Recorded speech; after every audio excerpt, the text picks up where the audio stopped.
Ouais.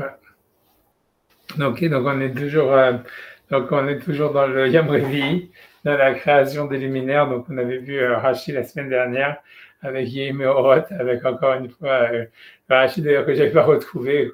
Je sais qu'il y a un Rashi qui dit d'une manière générale. Honnêtement, j'ai pas cherché que en hébreu, plein de mots ils veulent dire aussi leur contraire. Et donc on avait vu avec l'histoire de la malédiction que Meorot c'était c'était, ouais, je relis encore une fois donc, cette utilisation dans Rachid après, on était Yemeorot, Chaser Vav, ça veut dire, c'est marqué sans Vav, Ktiv, Al Yom Meera, que c'était donc un jour, Chaz Shalom de malédiction, et du Paul Askara Betinokot, donc, pour une certaine Askara, comme on a dit, c'est une maladie près du système respiratoire qui a après dégénéré dans le système digestif où j'ai Janinu Barévi, c'est-à-dire que le mercredi à Yumitanim, on faisait des jours, c'était un jour de jeûne à l'Ascara pour la maladie de l'Ascara chez le Tibol Batinokot qu'elle tombe pas sur les enfants.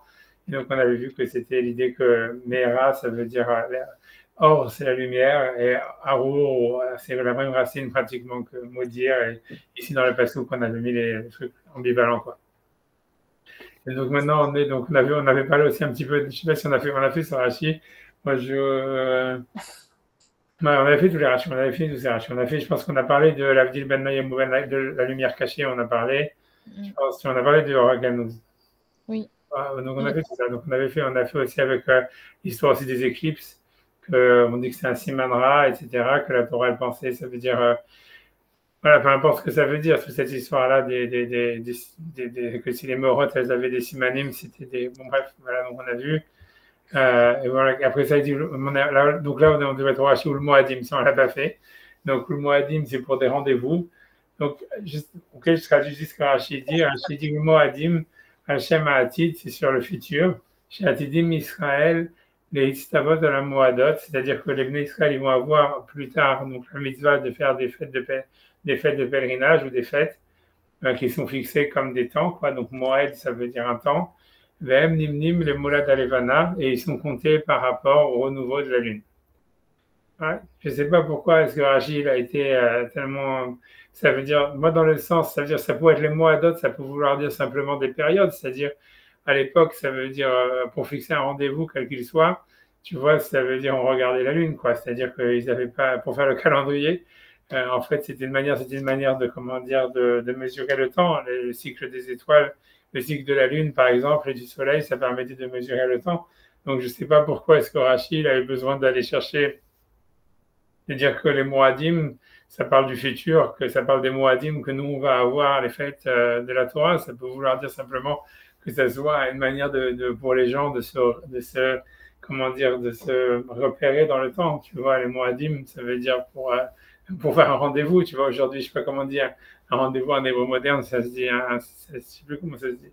Ça se dit un moed, ça se dit pas un nazmana. Ça se dit comment ça se dit comment un rendez-vous aujourd'hui? Une Nazmana. Pisha, mais enfin, c'est plutôt un meeting que. Ouais, c'est ça. Mais avant, en hébreu ancien, un moed, ça peut vouloir dire, c'est pas nécessairement une fête religieuse, ça peut vouloir dire, tu vois, l'Igvo à moed, ça voulait dire, tu vois, un rendez-vous, tu vois, une veïda.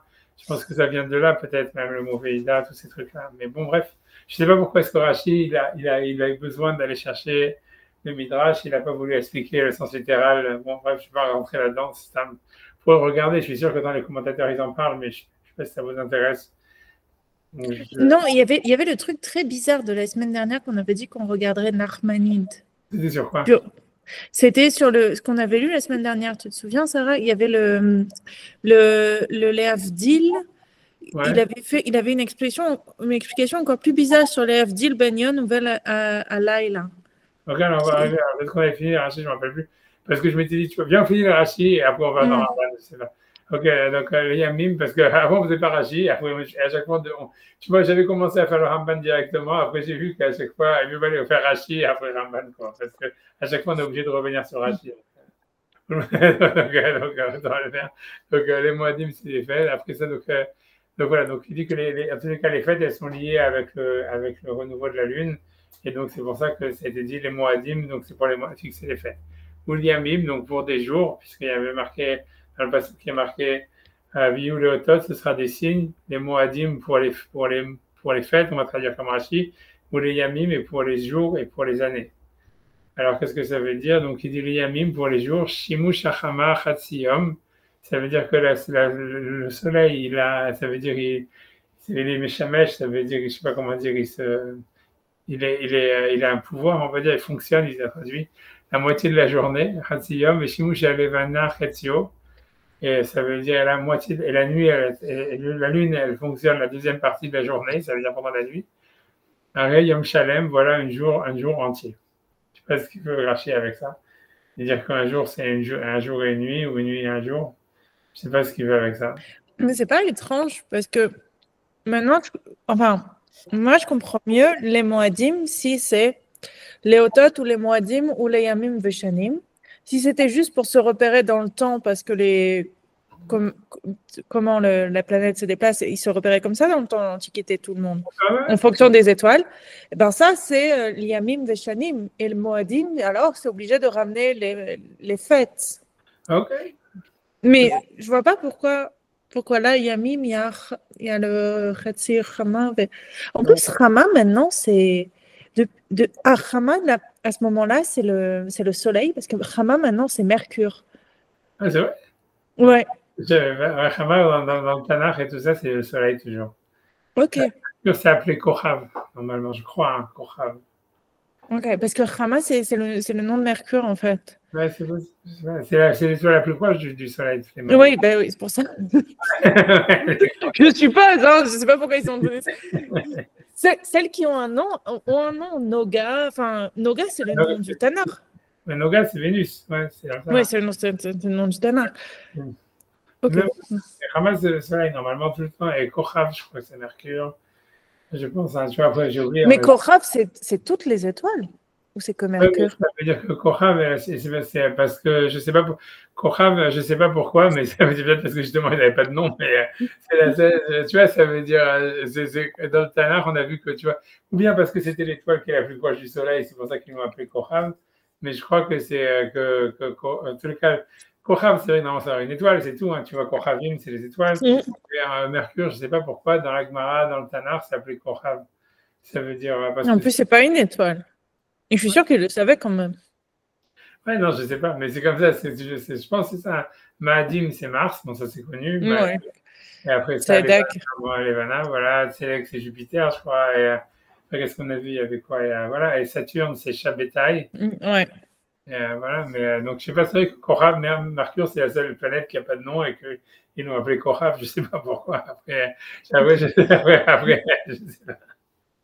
La Chama, en tous les cas, c'est toujours le soleil. Tu vois, il y a le soleil. Il n'y a pas d'ambiguïté. Ok. Mais c'est sûr que je ne sais pas ce que Rachid veut avec cette histoire-là de dire le soleil, c'est la moitié de la journée, la nuit, c'est la moitié de la journée, après, ça fait une journée. Je ne sais pas ce qu'il veut. Honnêtement, je ne sais pas, encore une fois, on peut regarder les commentaires sur ça, on peut avancer. Moi, je ne sais pas. Moi, je suis bon à avancer, peut-être. On peut regarder. On va avancer. Mais c'est sûr que c'est pas clair. C'est sûr que c'est parce que Rachid veut. Bon, on va regarder 2 secondes. S'il y a quelqu'un qui parle quelque chose, 2 secondes, il faut que j'aille là-dedans. 2 secondes, si tu fais ça, tu regardes, on va voir ce qu'il dit, s'il y a quelque chose. Pas de bourraille, on peut regarder qu'est-ce qu'ils disent, on va voir. C'est clairement traduit en anglais. Dans 2 secondes, alors, 2 secondes. Donc le Sifte Hachamim, il dit quoi? Yom Shalem, et son Olomar, Shalem, Daïnou Yudbet Shalem. Le jour parfait, ça veut dire 12 heures. C'est pas 12 heures, c'est 24 heures. Je sais pas ce qu'il veut exactement. Ah, il veut dire que. Lui, il veut dire que. Ah, c'est moi ce qu'il veut dire. Lui, il veut dire que l'idée, c'est que c'est pas un jour, c'est un jour et une nuit. C'est Yamim, ça veut dire que la nuit, c'est 12 heures. Ça veut dire, c'est comme si c'était 2 jours, en fait. C'est comme si une nuit, c'est un jour et un jour, c'est un jour. Et c'est pour ça que c'est marqué au pluriel. Yamim, c'est pour dire, en fait, que. C'est-à-dire que c'est comme si le jour et la nuit, c'était 2 jours. Tu vois, c'est ça ce que ça veut dire. Enfin, le jour et la nuit, c'est une journée, quoi. En français. Ouais, je suis d'accord, mais c'est exactement ça. Donc, tu vois, c'est pour ça que quand moi j'ai lu Rashi, tu vois, quand tu vois Rashi, il dit Yamim Shimush Hama Hatziyom, ça veut dire la moitié de la journée, c'est le soleil, et Shimush Alevana Hatziyom, et la nuit, c'est la moitié. Arayam Shalem, voyez un jour entier. Et lui, il dit Yom Shalem, Yom Shalem, Dainu Yudbet Shaot, ça veut dire 12 heures. Enfin, 24 du coup. Ouais, 24, c'est pour ça que je comprends pas. Je sais pas, à moins que ça veut dire que moi, c'est pour ça, moi, si je veux, ça rentre pas super dans.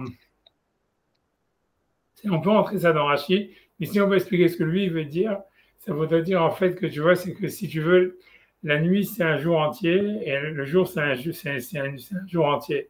Ça, je vais expliquer ce que ça veut dire. Je vais expliquer ce que je pense par là. Mais 2 secondes, j'essaie de regarder qu'est-ce qu'il dit les autres commentaires, qu'est-ce qu'il dit le Mizrahi, 2 secondes. Est-ce que je vais regarder avec ça? Le Mizrahi, 2 secondes. Dans les commentaires, il y avait un autre, j'ai envie de savoir qu'est-ce que lui disait l'autre, qui est plus ancien. Ou le Fichayom, donc il dit quoi? Le Fichayom, שימוש המחצי היום, שימוש הלבן החציו, הרי יום שלם, ולפי שהיום בכללו חובר משניהם, תעלה ימים בשניהם. Ok, donc lui, le Mizrahi, lui dit clairement que c'est, comme tu dis, que ça veut dire que c'est un seul jour, que c'est un jour, c'est les deux. Mais c'est là de ce que il voulait dire. Moi, ce que j'ai compris dans Siftei Rachamim, quand il dit, voilà, c'est 12 heures, etc., moi, je comprends qu'il voulait dire comme ça, et ça veut dire, tu fais dans Rashi, tu vois, je reviens sur le Siftei Rachamim, c'est parce que moi, je me demande qu'est-ce que Rashi veut dire, tu vois, ça veut dire, ok, il ne rajoute rien par rapport à ce qui est marqué dans le texte, et qu'est-ce qu'il avait comme problème. Et moi, j'aurais dit, selon ce que lui il dit, j'aurais dit ça veut dire, c'est que Yamim, c'est un pluriel. Et donc, la question est de savoir pourquoi est-ce que on dit que ce sera pour les jours, alors que, tu vois, ça. Mais tout est au pluriel dans la phrase. Ouais, c'est vrai, je suis d'accord, tout est au pluriel. Okay, ça aurait été bizarre, Yom, Veshanim. Ouais, c'est ça, ouais, je sais.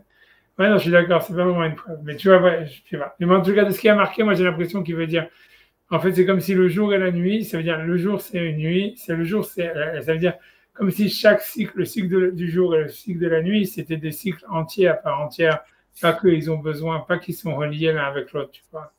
Et mais je suis pas sûr de ça, mais c'est ce que j'ai l'impression de ce que le Siftei Chachamim veut dire, et ça peut rentrer dans Rashi, quand il dit Shimush Hacham Achatzi Yom, et Shimush Alevana Achetzio, Arei Yom Shalem, ça peut vouloir dire, c'est un Yom Mais il dit le contraire, Rashi, non? On peut, ouais. C'est sûr que le Mizrahi veut dire qu'un Yom Shalem, c'est les deux, mais c'est possible. Tu vois, si tu dis que lui compte les 12 heures, on a l'impression que lui veut dire que le Yom est dans le Siftei Chachamim, mais bon, je ne sais pas d'où est-ce qu'il aurait sorti ça, tu vois, et encore une fois, j'ai pas envie de. C'est dans le Siftei Chachamim, on a l'impression qu'il veut dire que tu vois que le Yom Shalem, c'est chaque partie en elle-même, c'est un Yom Shalem. C'est parce que tu vois, si tu veux, par exemple, tu vois, pourquoi moi je vais essayer de secondes, je vais aller 2 secondes. Tu vois, 2 secondes. 2 secondes.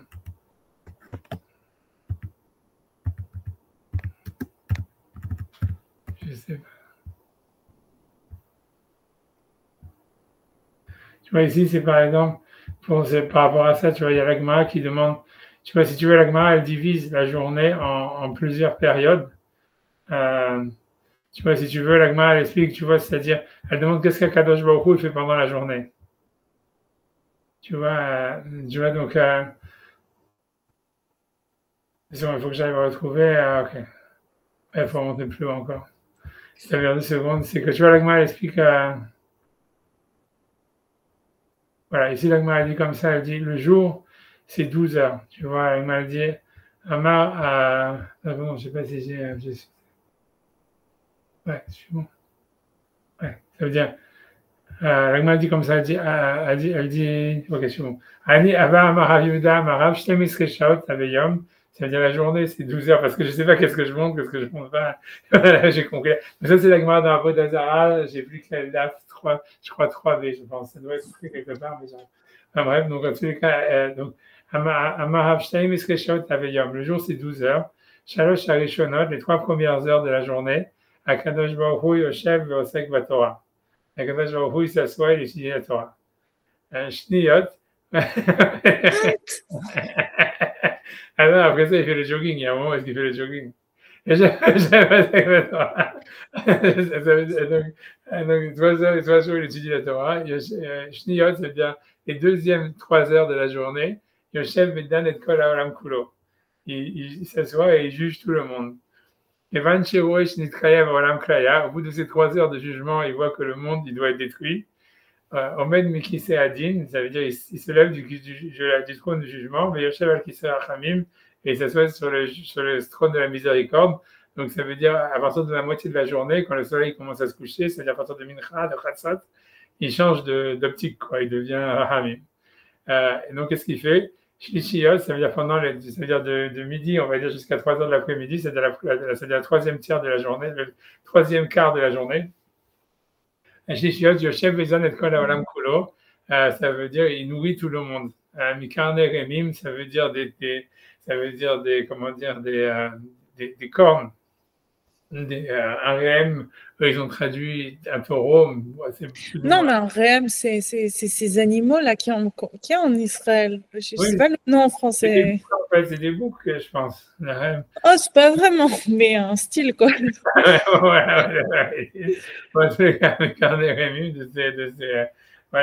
ces cornes de ces animaux-là, c'est-à-dire, je ne sais pas, qu'elles ont faim, qu'elles doivent encorner des choses, je ne sais pas. Ad betsekinim jusqu'aux œufs des lentilles, tu vois, des poux. Révi Yod, donc ça c'est ce qu'il fait pendant le troisième tiers de la journée. Vous savez pourquoi je vous dis ça? Parce que par la suite, Révi Yod, le quatrième quart de la journée, Yoshev ou Mesachak im Léviathan. Il s'assoit et il s'amuse avec le Léviathan. Le Léviathan, on l'avait vu, je pense qu'on a parlé du verre, surtout on a fait le corps. Olia, tu n'étais pas là, je crois. Non, j'étais pas là pour le Léviathan.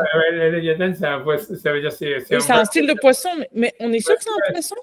On va le voir arriver, il est dans la création du quatrième jour. Si on arrive au cinquième jour, c'est Tani Magdolim. A priori, c'est un grand serpent, quelque chose comme ça, entre un serpent et un poisson, quoi. Et donc voilà, il est gigantesque, on a vu. Et ça veut dire, c'est un truc, ça veut dire, peu importe son histoire, hein, ça veut dire, on va pas refaire tout le cours sur les Léviathan, c'est un poisson mythique, quoi, grosso modo. Et Akadosh Baruch Hu, il s'amuse avec lui. Shinemar, parce que le verset dit Léviathan Ze Yatsarta Lesachek Bo, que Akadosh Baruch Hu, ça veut dire il a créé ses Léviathan pour s'amuser avec lui. Amar Rav Nachman, ok, donc après pourquoi l'Agma a ramené ça là-bas? C'est parce qu'elle avait dit qu'Akadosh Baruch Hu, depuis le jour où le Beth Amikdash il a été détruit, il rigole plus.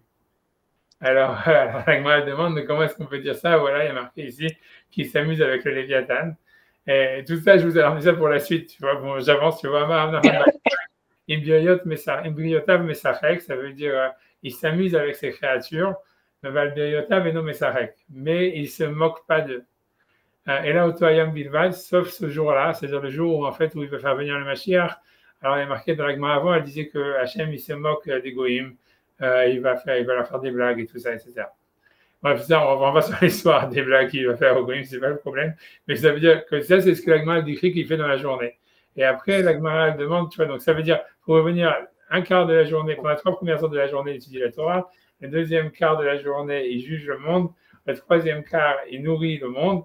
Et le quatrième, d'abord, il sort du Kisédine, il va dans le Kisé Rachamim.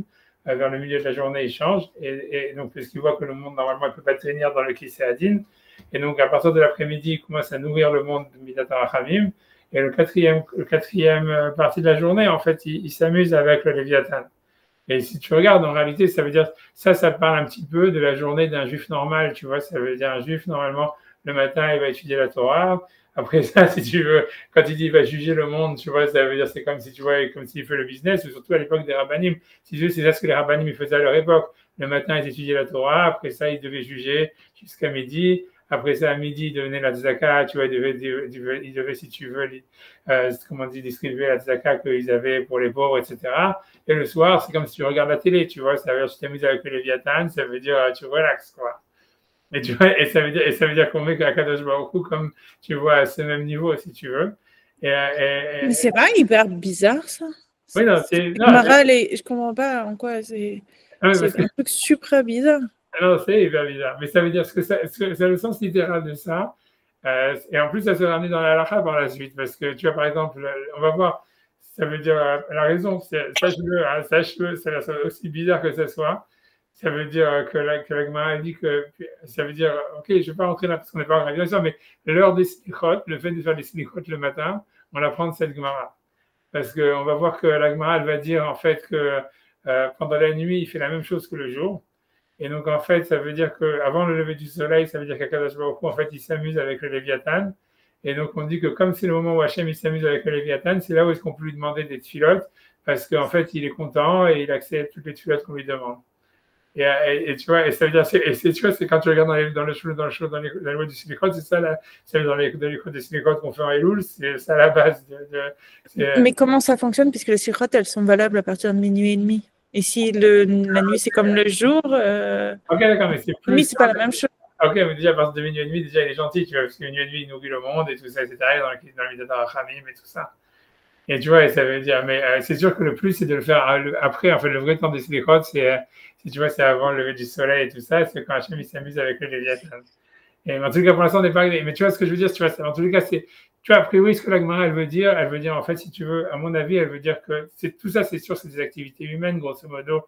Ça veut dire, en fait, que tu vois, c'est comme si, tu vois, mais c'est vrai qu'un Léviathan, ça peut être faire le jogging, tu vois, moi, tu vois, ça veut dire quand, dans le bar, ça veut dire, tu vois, ça veut dire que, tu vois, c'est la même chose, ça veut dire, le matin, un type, il va étudier la Torah, ça veut dire, ok, c'est ce qu'un homme, il va faire normalement, il va étudier la Torah, après ça, il va juger le monde, et après ça, il va faire la tzedaka, etc. Mais je pense que c'est des activités, comme c'est l'activité d'un arabe, on va dire, dans une communauté à leur époque.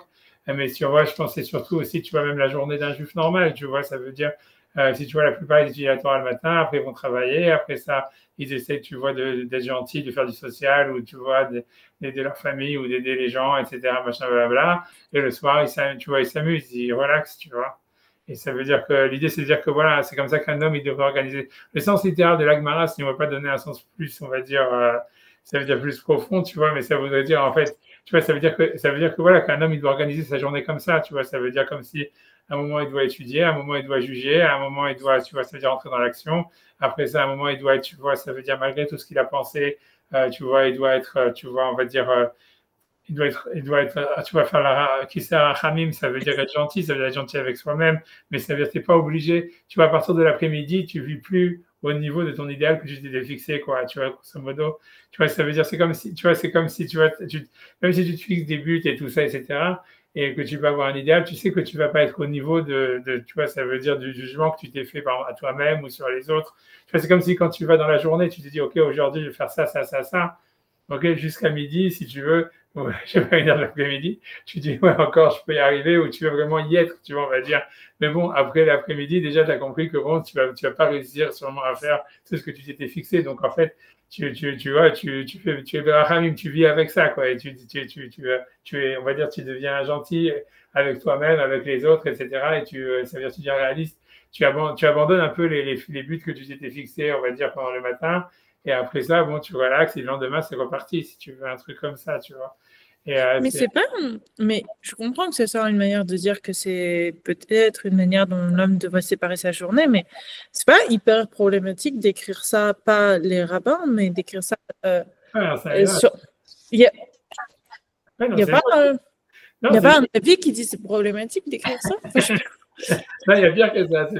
Non, parce que l'Agma dit voilà, Hachem met les tefilines, Hachem fait Shabbat, tous ces trucs-là, tu vois. Et donc, ça, c'est sûr que c'est des gros.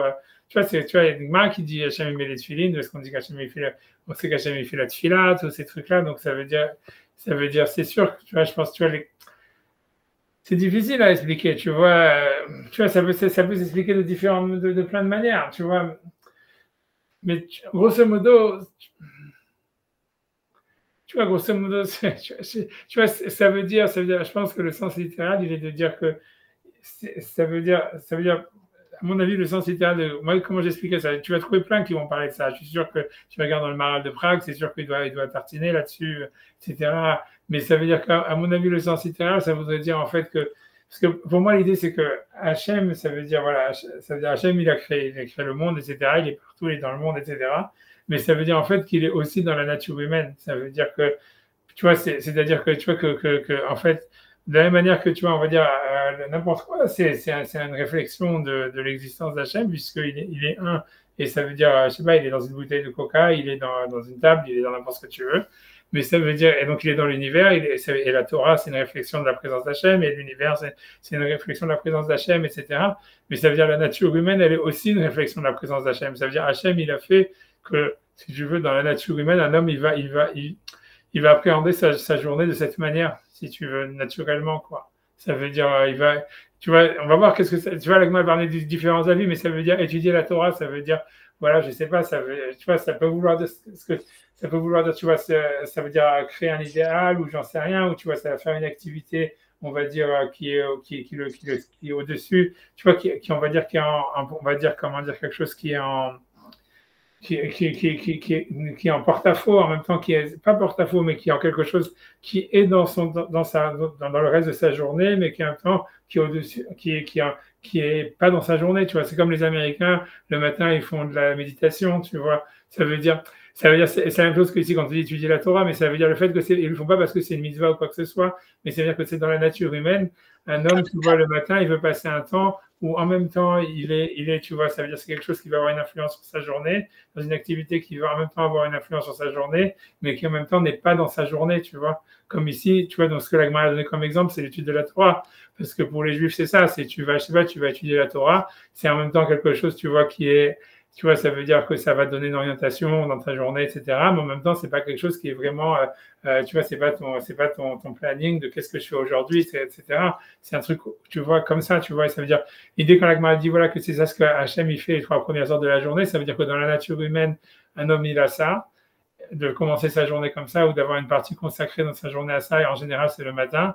Et qu'en fait, ça veut dire, donc Hachem, il s'exprime à travers ça. Moi, c'est ça ce que je comprends. Tu vois, ça veut dire que si Hachem, il a mis ça dans la nature humaine, ça veut dire que c'est ça ce qu'Hachem, il veut. Et c'est de la manière que le soleil, il se lève, ça montre la volonté d'Hachem, que le soleil se lève, qu'il se couche, les lunes, les étoiles. Ce que tu veux, c'est de la présence d'Hachem. C'est-à-dire, même ça, ça veut dire cette manière que l'homme, il a d'appréhender sa journée. En fait, c'est quelque chose qu'Hachem, il s'exprime à travers lui. Tu vois, tu vois, c'est un truc comme ça. Et moi, c'est comme ça que je comprends cette de manière simple. Et ça veut dire la deuxième chose de juger le monde, c'est la même chose. Ça veut dire, dans la deuxième partie de la journée, après ça, un homme, il veut rentrer dans le monde de l'action et il veut, si tu veux, on va dire, d'une manière presque violente, on va dire, tu vois, quelque chose comme ça, ou en tout cas d'une manière vraiment, tu vois, rationnelle, ou tu vois, être vraiment, comment dire, on va dire productif ou quelque chose comme ça. Et donc, tu vois, ça serait ça l'idée de juger. Et au bout d'un moment, il voit qu'en fait, il ne peut pas être à ce niveau-là. Donc, en fait, après ça, il va aller, d'un côté, il va aller dans le Midat, ce qu'il appelle le Midat Harachamim. Ça veut dire en disant, OK, on va simplement, tu vois, on va être gentil, on va être gentil avec soi-même, avec les autres, etc., etc. Et on va essayer simplement d'aider le mieux possible, quoi. Et après ça, à la fin, au bout de la dernière partie de la journée, un homme, il est fatigué, il veut se relaxer. Tu vois, on voit que les gens, ils regardent la télévision ou j'en sais rien.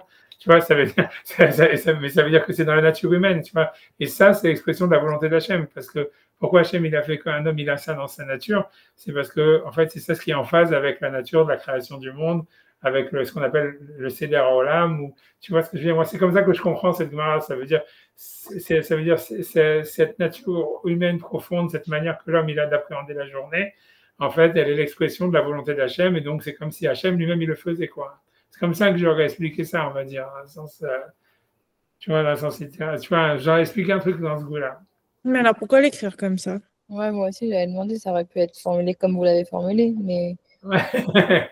Ok, alors parce que tu vois, ça veut dire, après ça, c'est sûr que c'est-à-dire que si tu l'expliques comme ça, c'est parce que là, tu veux dire encore un truc plus profond, tu vois, ça veut dire grosso modo que Hachem, en réalité, c'est-à-dire, c'est comme si tu veux dire, en fait, au fond du fond, c'est que comme l'homme, il est créé à l'image d'Hachem, donc ça veut dire que la nature humaine, c'est vraiment, en fait, c'est encore plus, on va dire, révélateur de la volonté d'Hachem et la manière dont Hachem, en fait, si tu veux, il se dévoile dans le monde. Tu vois, ça veut dire que l'idée, c'est que c'est vrai tout ça. Ça veut dire que dans la nature humaine, c'est comme ça, mais ça veut dire que puisque ça, c'est à l'image de comment est-ce que Hachem il se révèle dans le monde, donc ça veut dire que d'une certaine manière, au fond, c'est vrai que Hachem lui-même, si je veux, il étudie la Torah, Hachem lui-même le matin, Hachem lui-même, il juge le monde, Hachem, en fait, après ça, il est, tu vois, comme les hommes l'après-midi, il est plus relax, et le soir, il est complètement en train de s'amuser. Ça veut dire, tu vois, puisqu'en fait, l'homme, il a l'image d'Hachem. Donc, si l'homme, il a ça dans sa nature, ça veut dire que c'est comme ça qu'Hachem aussi se révèle, on va dire, à des niveaux plus hauts dans sa relation à l'univers. Tu vois. Donc, Mais pourquoi écrire ça comme ça dans le traité d'Avodazara en plus? bon. Parce que enfin, je comprends pas. C'est limite chrétien, quoi. Enfin, ouais, non, je sais, c'est bien parce que ça veut dire, c'est comme, parce que tu comprends, c'est sûr que ça touche à un point, mais tu vois, mais l'agma, si tu veux, tu vois, l'histoire, c'est que Jésus, c'était tu peux dire ce que tu veux, mais Jésus, c'était un rabbin, c'est-à-dire que sa folie, si tu veux, elle est venue d'une mauvaise interprétation du Talmud, de ce que ses rabbinim lui disaient, tu comprends? Et ça veut dire, donc, ce que ça veut dire c'est que, en fait, tu vois, l'idée de dire que Hachem, tu vois, Hachem, il se révèle à travers l'homme, tu vois, c'est dans la Torah, c'est, si tu veux, c'est dans les Nevi'im, sauf que, tu vois, lui, il a mal compris qu'est-ce que ça voulait dire, tu vois, c'est-à-dire, l'idée, c'est que, tu vois, lui, il a dit, ouais, en fait, je sais pas, il a dit, manger, ceci est ma chair, ou je sais pas quoi, buvez, ceci est mon sang, un truc comme ça. Après, c'est ce que dans la messe, ils disent, tu vois, quand tu donnes à manger la challah, le truc, là, tu vois, c'est ce que tu vois dans les films. Mais tu vois, mais ça veut dire, mais ça veut dire que le truc, c'est ça veut dire que lui, il a dit, en fait, voilà, c'est comme si Dieu, il était dans la matière de l'homme. Et ça, c'est l'erreur, tu vois, c'est cette histoire. Alors que nous, on dit que c'est vrai que l'homme, il a l'image d'Hachem, etc. Et qu'en fait, si tu veux, c'est possible que Hachem se révèle même à travers l'homme, et c'est à travers l'homme qu'il y a une relation à l'univers, et que l'homme, en fait, si tu veux, il a quelque chose en lui qui est transcendantal. Mais ça veut dire que ça ne se révèle pas à travers, en fait, son corps, tu vois, à travers sa matière. Ça se travaille justement à travers ça. Mais voilà, c'est tout. Tu vois, mais dans la Torah, dans la Gemara, ça existe, tu vois, et c'est important parce que tu vois l'idée. Pourquoi c'est important justement, comme tu disais. Mais pourquoi ça existe en fait? J'arrive pas à comprendre. Pourquoi ça existe dans la Gemara? C'est Parce quoi que l'intention derrière? ça veut dire l'importance, c'est super important parce que si tu veux, pour expliquer l'histoire, c'est de dire comme ça, tu vois, c'est parce que si tu dis pas ça, je vais t'expliquer, c'est là où en fait, d'une certaine manière, tu rentres dans la voie d'Azara. C'est par exemple, voilà, disons que on dit dans la prière, voilà, Hachem, il pardonne les fautes, tu vois. On dit, tu vois, on dit, tu vois, qu'on dit Slach lano, Kechatano, tu vois, pour Chata Hachem, Hanam Arbel Slach dans la Mida. Et tu pourrais dire, ouais, mais voilà, l'idée même de pardon, de culpabilité, tout ça, en fait, c'est des trucs, c'est des notions humaines, tu vois. Ça veut dire, c'est l'homme qui se sent coupable et qui pense qu'il a besoin d'être pardonné ou des choses comme ça. Tu vois, c'est sûr que pour Hachem, en fait, tu vois, ça veut dire qu'il est au-dessus de la raison humaine et tout. Le pardon, c'est même l'idée même, tu vois, tu vois, tout ça, en fait, ça n'existe pas. C'est pas possible que ça existe. Ah, moi je pense pas. Parce que justement, si les deux principes essentiels, c'est Emet et Tzedek, alors oui, il y a des fautes et oui, il faut qu'il y ait une réparation de ces fautes. Donc Ouais, le pardon, il existe fortement. mais ça veut dire que même le Emet et le Tzedek, tu vois, en fait, c'est aussi des, comment dire, tu vois, c'est des trucs, c'est des trucs de l'homme, tu vois, c'est l'homme qui a la notion de vrai, la notion de justice, tout ça, c'est des notions humaines, c'est pas des notions, tu vois, si tu les Non, c'est Emet, c'est une notion absolue. Ah, vraiment, tu vois, ça veut dire, c'est un attribut, tu vois, c'est pour ça que, tu vois, ça veut dire que tu vois, dans ta vie, je sais pas si je veux dire ça, je sais pas, ouais, je le dis, je m'en fous, c'est ce que je vous dis, c'est des trucs, tu vois, qui sont, je peux vous citer des sources sur ça, j'ai montré, c'est des trucs de Kabbalah, en réalité, c'est le début de la Kabbalah, mais ça veut dire, tu vois, mais tu vois, ou même dans le guide des égarés, il y a ça, tu vois, ça veut dire que l'idée, c'est de dire, c'est qu'en fait, tout ça, ça veut dire, ces attributs d'Hachem, donc, c'est des attributs que toi, tu donnes, parce qu'en fait, si tu veux, voilà, toi, tu ne conçois pas et c'est pas concevable. En fait, on va expliquer ce que ça veut dire. Mais ça veut dire dans une première étape, a priori, tous les attributs qu'on va donner à Hachem, qu'il est Rahum, Hanoun, ça veut dire miséricordieux, tout ce que tu veux, juste, vérité, tout ça. En fait, tout ça, c'est des attributs qui existent que de l'ordre de l'humain. Et donc, ça existe, tu vois, c'est au niveau du divin, en réalité, de quelque chose qui sera au-dessus du temps, du bien, du mal, tout ce que tu veux. En fait, il ne peut pas y avoir ces attributs-là.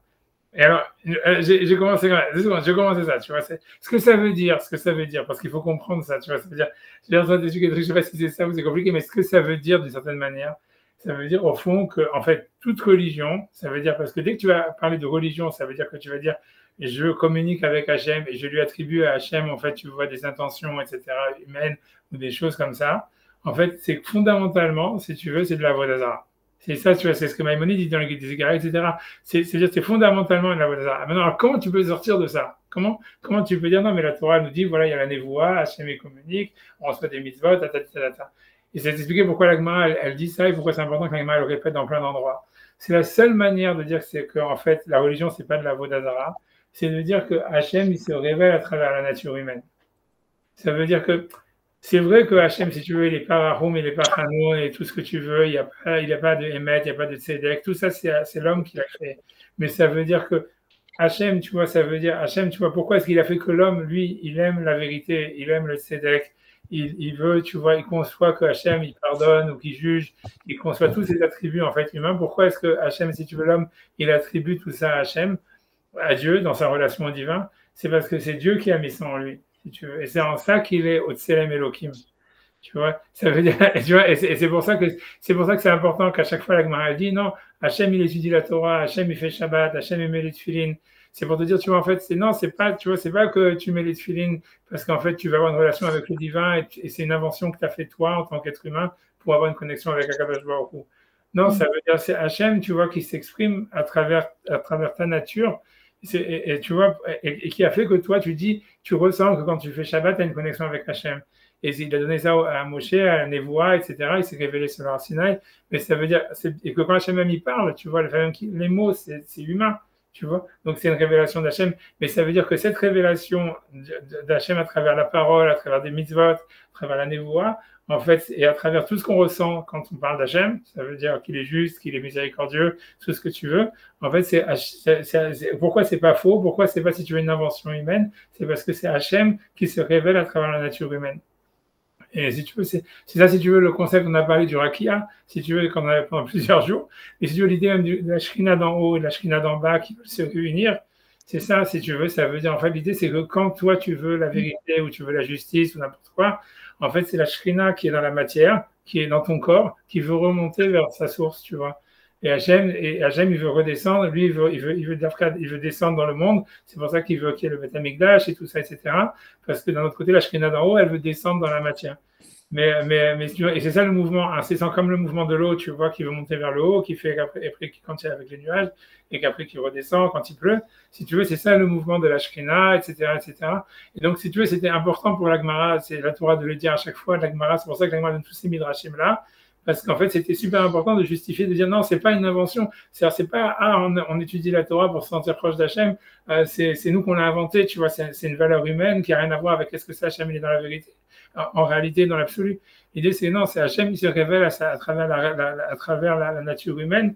Et si un homme, en fait, naturellement, il va percevoir Hachem à travers la vérité ou à travers le tzedek, à travers ce que tu veux, c'est parce qu'Hachem, il a voulu, et c'est pas simplement qu'Hachem, il a voulu, c'est Hachem, il se révèle à travers cette volonté elle-même, tu comprends.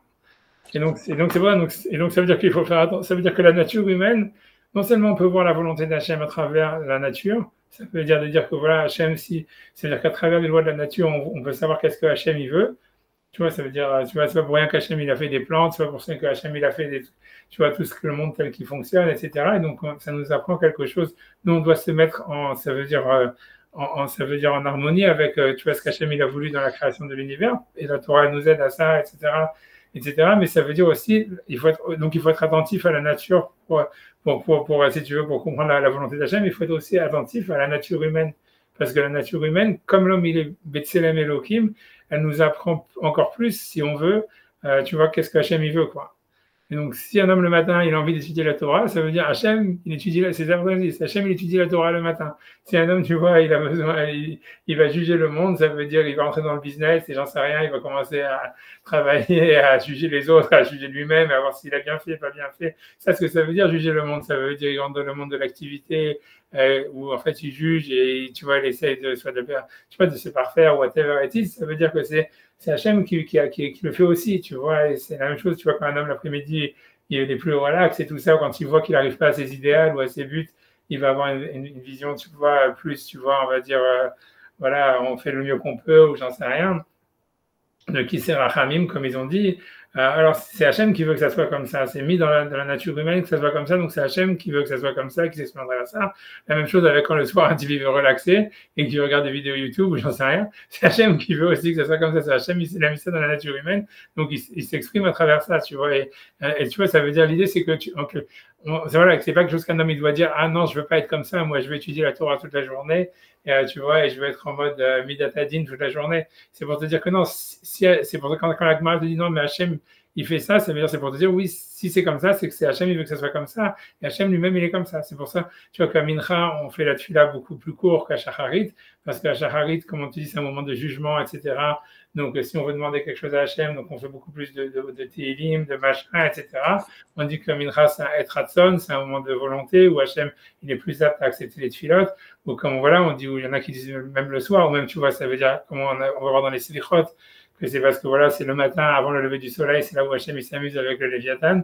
Mais ça veut dire que, tu vois, donc on apprend de tout ça, que c'est en phase avec la nature humaine, que c'est en phase avec, en tous les cas, avec la Shrina. Ça veut dire, c'est pas Hachem lui-même. Hachem lui-même, on sait pas, il est au-dessus de tout ça, mais c'est la relation, comment Hachem, il est à travers le monde, tu vois, ça veut dire, Hachem qui est complètement absolu au-dessus du temps, de l'espace, etc. et des valeurs, mais comme il a créé le monde, il se révèle à travers le monde. Et nous, notre relation avec Hachem, elle est en tant que créature, ça veut dire à travers la manière dont il nous a créés. Et donc, ça veut dire, et donc, voilà, donc ça veut dire, c'est en face de ça, si tu veux, qu'on a une relation avec lui, quoi. C'est ça ce que ça veut. Et donc, c'est-à-dire, Hachem lui-même dans le monde, il fait ça, tu vois, puisqu'on a son image. Donc, si nous, en fait, on a une tendance à vouloir se relaxer le soir, ça veut dire qu'Hachem lui-même, il se relaxe le soir. Et dans le monde, c'est comme ça, tu vois, un truc comme ça, tu vois. Mais j'ai deux problèmes fondamentaux avec ça. Ouais. Le premier, c'est quand vous avez dit cette partie du guide des égarés, je n'ai pas interrompu, mais cette partie du guide des égarés qui dit de toute façon, à partir du moment où il y a une religion, il y a des trucs de Avodazara, ça m'intéresse vraiment de voir ce passage, si ça intéressera, parce que c'est quand même très, très surprenant. Ouais, il dit pas, honnêtement, tu vois, Rambam, il va pas si loin, il dit pas jusque-là, mais celui qui dit ça comme ça, vraiment, c'est Rav Kook, tu vois, Rav Kook dans le Morot et tout ça. Lui, il explique que tu vois que c'est pour ça que lui, justement, tu vois, il en veut aux Haredim et tout ça, parce que lui, il dit que les Philonim, ils existent qu'à cause des Haredim. Et ça veut dire, parce que tu vois, ça veut dire, parce que lui, il dit que c'est qu'une réaction. Ça veut dire, pour lui, c'est, parce que lui, il parle, ça veut dire, dans le Rambam, il y a marqué ça. Le Rambam, il dit que c'est sûr que, le Rambam, il dit pas que c'est de la Vodazara, mais ça veut dire, il dit en fait qu'une religion dans Hachem, normalement, ouais, j'ai pas envie d'entrer dans le passage d'Arma, sinon on le fera une autre fois. Ça veut dire si on pourra regarder ça, si tu veux, mais dis pas, c'est sûr que j'ai schématisé à mort ce que le Rambam dit, mais le Rav Kook, lui, il est beaucoup plus Kitsoni là-dedans. Sauf que c'est difficile à trouver. Je sais pas si je me rappelle plus, moi je vais le retrouver, mais c'est quand il parle sur Caïn et Hevel, tu vois, c'est-à-dire lui, il pense que la première grande, ça veut dire une des grandes fautes qui a été dans la Torah, c'est le fait que Caïn, il a apporté un korban à Hachem. Hachem, il n'avait pas demandé de faire un korban. Et donc, ça veut dire, tu vois, parce que tu vois, c'est dans la Torah, il est marqué jamais Hachem, il demande à Caïn et à Hevel d'amener un korban. Et c'est Caïn, tu vois, qui dit son propre chef, il a envie d'amener un korban. Et pour lui, tu vois, ça veut dire, l'idée, c'est, tu vois, pour le Rav Kook, c'est l'idée, tu vois, en fait, c'est de montrer, tu vois, que l'homme, il a envie d'avoir une relation avec Hachem, tu vois. Et ça veut dire, c'est pas quelque chose qu'Hachem, il demande, ça vient de l'homme, tu vois. Ça vient de l'homme, ça vient pas d'Hachem. Et que, tu vois, mais que pour lui, tu vois, l'idée, c'est que, en faire trop, tu vois, etc. Ça veut dire l'idée, c'est que donc il dit, comme c'est dans la nature humaine, c'est normal que Hachem il va ou accepter ou ne pas accepter le korban, comme ça s'est passé avec Hevel. Et au fond, Hachem il le veut, tu vois, c'est le début, si tu veux, tu vois, c'est comme on dit, la Shrina d'en haut, la Shrina qui est dans la matière, elle veut remonter vers Hachem. La Shrina d'en haut, elle veut redescendre dans la matière, etc. Donc c'est un mouvement et c'est un truc, tu vois, si tu veux, c'est l'essence de l'existence. Mais au fond, il veut dire que l'idée, c'est que si quelqu'un, en fait, ça veut dire quand quelqu'un il va chercher naturellement, parce qu'il y a un équilibre, si tu veux, dans la matière, ce qui fait que, tu vois, quand quelqu'un il va faire une mitzvah, pour lui, c'est presque sûr qu'il y en a un autre type qui va faire une avéra à côté, quoi. Parce que tu vois, parce que l'équilibre, il est rompu, si tu veux, de la matière quelque part, et toi, tu as voulu monter vers Hachem, mais ça veut dire qu'il y en a un autre type, tu vois, que c'est comme si tu as pris. Mais pourquoi? Quel est le. Je sais, mais en tout cas, j'ai pas envie d'entrer dans l'histoire. Tu vois, moi, j'ai pas envie d'entrer dans l'histoire. Mais ça veut dire, cette histoire-là de la Vodazara, c'est plus le Rav Kook qui le dit que le Rambam, mais le Rambam, il le dit un truc comme ça, tu vois. Après ça, tu vois, encore ça, c'est un autre sujet, mais ça veut dire, voilà, mais grosso modo, voilà, je sais pas, j'espère, en tout cas, je pense que sur ce que j'ai dit, j'étais assez clair. Mais je comprends ce que tu dis. Je comprends, le Rambam, il pense comme ça. Le Rambam, il pense que toute religion, c'est plus ou moins de la Vodazara. Lui, il pense que, si tu veux, le Rambam, lui, pense que la Torah. C'est quand même une grosse affirmation de dire ça. Voilà, ouais. Parce que pour lui, il dit, tu vois, le Rambam lui dit, voilà, tu vois, Abraham, par exemple, il n'avait pas de religion. Yitzhak, il n'avait pas de religion. Yaakov n'avait pas de religion. Lui, il dit, le Rambam, il pense que, en fait, que Hachem, il a donné la Torah au peuple d'Israël que parce qu'en fait, les Juifs, quand ils sont arrivés en Égypte, ils se sont complètement assimilés, ils ont commencé à faire la Vodazara. Et donc, si tu veux, Moshe, il voulait pas du tout à la base qu'il y ait une loi, si tu veux, que la relation au divin elle soit structurée par une loi comme ça, hyper, hyper structurée, hyper, je sais pas comment dire, fermée, hyper rigide, tu vois. Mais j'arrive pas à comprendre ce genre de vision. J'ai déjà entendu, mais j'arrive pas à comprendre que Rambam pense ça, parce que Abraham, il a des mitzvot et des trucs qu'il doit faire. Donc, il a, oui, des lois. C'est parce que, ouais, mais ça veut dire, si tu veux, c'est quelque chose qui vient, tu vois, c'est-à-dire, c'est clair que tu vois que dans la relation à Hachem, si tu veux, Hachem, il se révèle, et en fait, si tu veux, c'est comme si Hachem, il te guide, tu vois, à travers un chemin, tu vois, et ça veut dire, mais normalement, si tu veux, ce chemin, il devrait être, on va dire, le plus souple possible, tu vois. Parce que, tu vois, ça veut dire, tu vois, c'est par exemple, tu vois, Jacob, il s'est marié avec 2 sœurs, si tu veux, tu peux dire, voilà, ça veut dire, tu vois, donc c'est contre les lois de la Torah, etc. Ou même Moshe, tu vois, même les parents de Moshe, en fait, c'est aussi un mariage interdit par la Torah. C'est marié avec sa tante, Tu vois, ça veut dire comment il s'appelle, je ne sais plus qui, le père de Moshe Amram, il s'est marié avec Avec Yocheved. Yocheved, je crois que c'était sa tante, quelque chose comme ça. C'est sa tante? Ouais, un truc comme ça. Ouais, c'est un mariage interdit par la Torah. Mais ça veut dire que c'était pas interdit parce que la Torah n'avait pas été donnée. Mais ce que ça veut dire, tu vois, c'est qu'en fait, à la base, si tu veux, Hachem, dans la théorie la plus pure, tu vois, il aurait voulu que ça soit le moins structuré possible. Parce que comme ça laissait une liberté et tu vois, et ça permettait, tu vois, voilà, tu vois, ça veut dire ça. Tu vois ce que je veux dire? C'est normal. Ça veut dire, je sais pas, les machins, c'est pas, si tu sais que toi, tu vas te marier qu'avec un juif religieux, par exemple, ça te limite si tu fais ton choix de mariage à mort. Et en fait, tu vois, ok, toi, tu vas suivre la règle et c'est bien, ça va t'aider, au moins, ça va donner des repères dans le couple, c'est ce que tu veux. Mais ça veut dire que c'est possible, tu vois, que si jamais, en fait, il y avait pas, ça n'existait pas ce concept de juif religieux et que tu pouvais te marier avec un gars et que tu pouvais te marier avec n'importe quoi, etc. En fait, c'est possible, tu vois, qu'au niveau, tu vois, émotionnel, etc., un niveau, tu vois, je veux dire, plus fort, on va dire, tu vois, plus intime ou plus, tu vois, profond, en fait, tu trouverais un chidour, tu vois, qui te correspond plus, tu vois, en fait. Et tu vois, ça veut dire, par exemple, comme Jacob qui est avec deux sœurs, tu vois ce que je veux dire? C'est-à-dire que s'il aurait suivi les lois de la Torah, ça aurait été impossible, tu vois? Alors que, tu vois, alors que tu vois, voilà, c'est ce qu'Hachem voulait, ils ont une famille, tout ce que tu veux, et c'est ça, c'est vrai, Zivougim, et ce que tu veux. Donc, ça veut dire que, tu vois, tu vois ce que je veux dire par là? Ça veut dire, en fait, le fait de légiférer, tu vois, ça veut dire même, honnêtement, tu vois, ça, quand tu regardes dans Bereshit, on n'est pas encore arrivé là, mais si tu veux, c'est marqué dans la Gemara qu'en fait, la monogamie, ça veut dire, normalement, la Torah, elle voulait que les femmes, la raison pour laquelle, en fait, si tu veux, la Gemara le dit, la raison pour laquelle, au début, Chava, en fait, elle donnait naissance instantanément après avoir eu des relations, avant d'avoir mangé le fruit de l'arbre, c'est parce que pour que, comme ça, Chava, elle pouvait se marier avec plusieurs hommes. Parce que comme ça, tu vois, ça voulait dire, parce que comme ça, on savait, parce que la seule raison, en fait, la raison, tu vois, qui est invoquée dans la Gemara, tu vois, cette Gemara-là, mais ça veut dire que la Gemara, ça veut dire, c'est que la Gemara, je vais vous dire, mais c'est une marotte, tout ça, c'est des Gemarottes. Et ça veut dire que c'est qu'en punition, en fait, à la faute du premier homme, que comme il y a 9 mois ce que ça a entraîné le fait que la femme, elle reste enceinte pendant 9 mois, c'est que si jamais elle a plein de relations avec plein de mecs, on ne sait pas qui c'est le père, tu vois. Donc ça veut dire, donc c'est pour ça qu'en fait, ça a été un interdit pour une femme de se marier avec plusieurs hommes. Mais à la base, dans le plan divin, tu vois, ça veut dire naturel. En fait, une femme, tu vois, elle pouvait, de la même manière qu'un homme pouvait se marier avec plusieurs femmes, comme on le voit par la suite, tu vois, ça veut dire avec Yaakov, il y a Abraham, si tu veux, ce que tu veux, mais ça veut dire qu'il y a la polygamie dans la Torah. En fait, ça marchait dans les deux sens, si tu veux.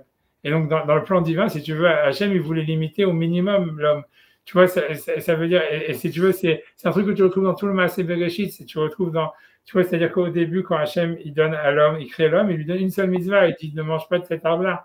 Et plus ça va, tu vois, et les hommes, et tu vois, les hommes, ils se montent jamais à la hauteur, tu vois, donc ça veut dire de leur truc, même, tu vois, la génération tu vois, par exemple, du déluge, eux, ils vivaient hyper longtemps, ils avaient pratiquement aucune mitzvah. En fait, l'idée, c'est parce qu'Hachem, il voit que l'homme, il n'est pas capable de... Mais il y a dans Bereshit un chumash qui dit exactement le contraire. Dans Bereshit, il y a un passage qui dit, parce que, à la fin de Bereshit, je crois, qui dit parce que eux, ils ont pris plusieurs femmes, ce qui est une mauvaise chose. Il est né plus de femmes que d'hommes. C'est pas la fin de Bereshit? Ça, je ne connais pas ça, tu vois, mais c'est peut-être avant le Maboul et mais ça veut dire, en tous les cas, le truc, c'est que tu vois, c'est que ce que tu vois en tous les cas dans tout le Maaseh, dans tout Bereshit, c'est que tu vois que Hachem, il rajoute des mitzvot, même dans toute la Torah, il rajoute des mitzvot et il amoindrit la vie des hommes. Parce qu'en fait, tu vois que les hommes, au début, Hachem, il voulait, tu vois, que l'homme, il ait une liberté énorme, une longue vie, une meilleure santé, tout ce que tu veux, beaucoup plus de liberté à tous les points de vue, mais qu'en fait, si tu veux, les êtres humains, ils sont incapables d'assumer cette liberté. Et donc, cette liberté, en fait, elle se retourne contre eux parce qu'ils font des conneries et tout ça.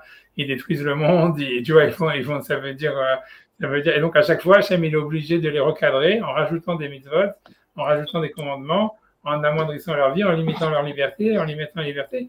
Et même si tu vois, c'est-à-dire que même à travers l'histoire, c'est toujours passé comme ça. Si tu veux, les Chachamim, après ça, ils ont rajouté des décrets, ils ont rajouté des mitzvot. Et en fait, si tu vois, le peuple juif, il a tenu grâce au décret des sages. Ça veut dire, parce qu'en fait, il fallait cadrer et amoindrir la liberté, mais c'est pas la volonté d'Hachem première, si tu veux. Tu vois, ça veut dire, je sais pas comment je suis venu à parler de ça, mais voilà, mais ça veut dire qu'en fait, tu vois, c'est la volonté première d'Hachem, c'était pas qu'il y ait une religion, en fait.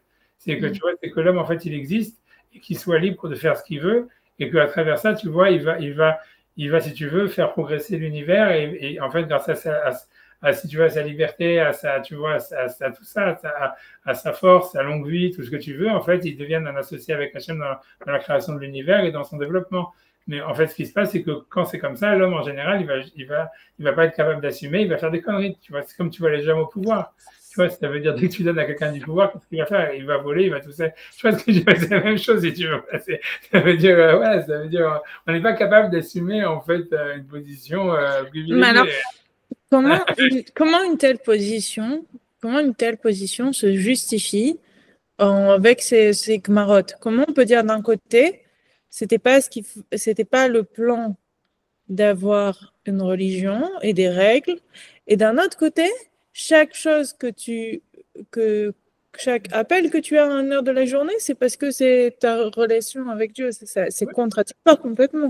Parce que non, c'est pas contraire, c'est parce que c'est pas à travers la règle, si tu veux, c'est à travers, si tu veux, c'est à travers, tu vois, comme tu dis, voilà, si on te dit, voilà, qu'est-ce qu'Hachem il fait, moi, il étudie la Torah, on pourrait te dire, il étudie la Torah, il pourrait étudier les mathématiques, je sais pas ce qu'il fait, tu vois, il peut faire des sudoku, j'en sais rien, mais ça veut dire, ça veut dire que, naturellement, si tu vois, si un homme, il écoute sa nature, il peut retrouver, en fait, tu vois, la volonté d'Hachem, et il est en harmonie, justement, c'est pas contradictoire, si un homme, il est capable d'écouter sa nature, il est sans aucun commandement, il va en fait être en harmonie avec la volonté d'Hachem, tu vois. Et c'est ça l'idée. Sauf que voilà, on n'est pas capable, et voilà, et tu vois, tout ça, voilà, on n'est pas. Mais tu vois comment est-ce que je vais arriver à ça? Mais c'est ça, tu vois, l'idée de religion, en fait, tu vois, pour Maïmonide dans le Guide des Égards, c'est très difficile, tu vois, parce que pour lui, déjà, c'est de parler à la masse et tout. C'est-à-dire, en réalité, si tu regardes dans Abraham, Yitzhak et Jacob et tout ça, et toutes les expériences de la prophétie, que pour Maïmonide, c'est ça le principal de la Torah. Tu vois, c'est des expériences individuelles, c'est des expériences intimes dans une relation très forte avec Hachem. Tu vois, c'est pas des relations qui sont liées à un peuple en disant, voilà, on fait tous Shabbat, je sais pas quoi, on met tous les tefilines, on mange tous kasher, on fait tous comme ça, tu vois. Et pour lui, pour Maïmonide, c'est quelque chose qui est super dur à envisager. Et donc c'est pour ça, lui, il dit, voilà, en fait, l'idée, c'est que tu es obligé d'avoir une sorte de, comment dire, de structure, parce que si on te laisse ta liberté, en fait, tu n'es pas capable de la gérer. Donc voilà, donc c'est ce qui s'est passé quand les Juifs sont partis en Égypte. Et voilà, il a fait ça.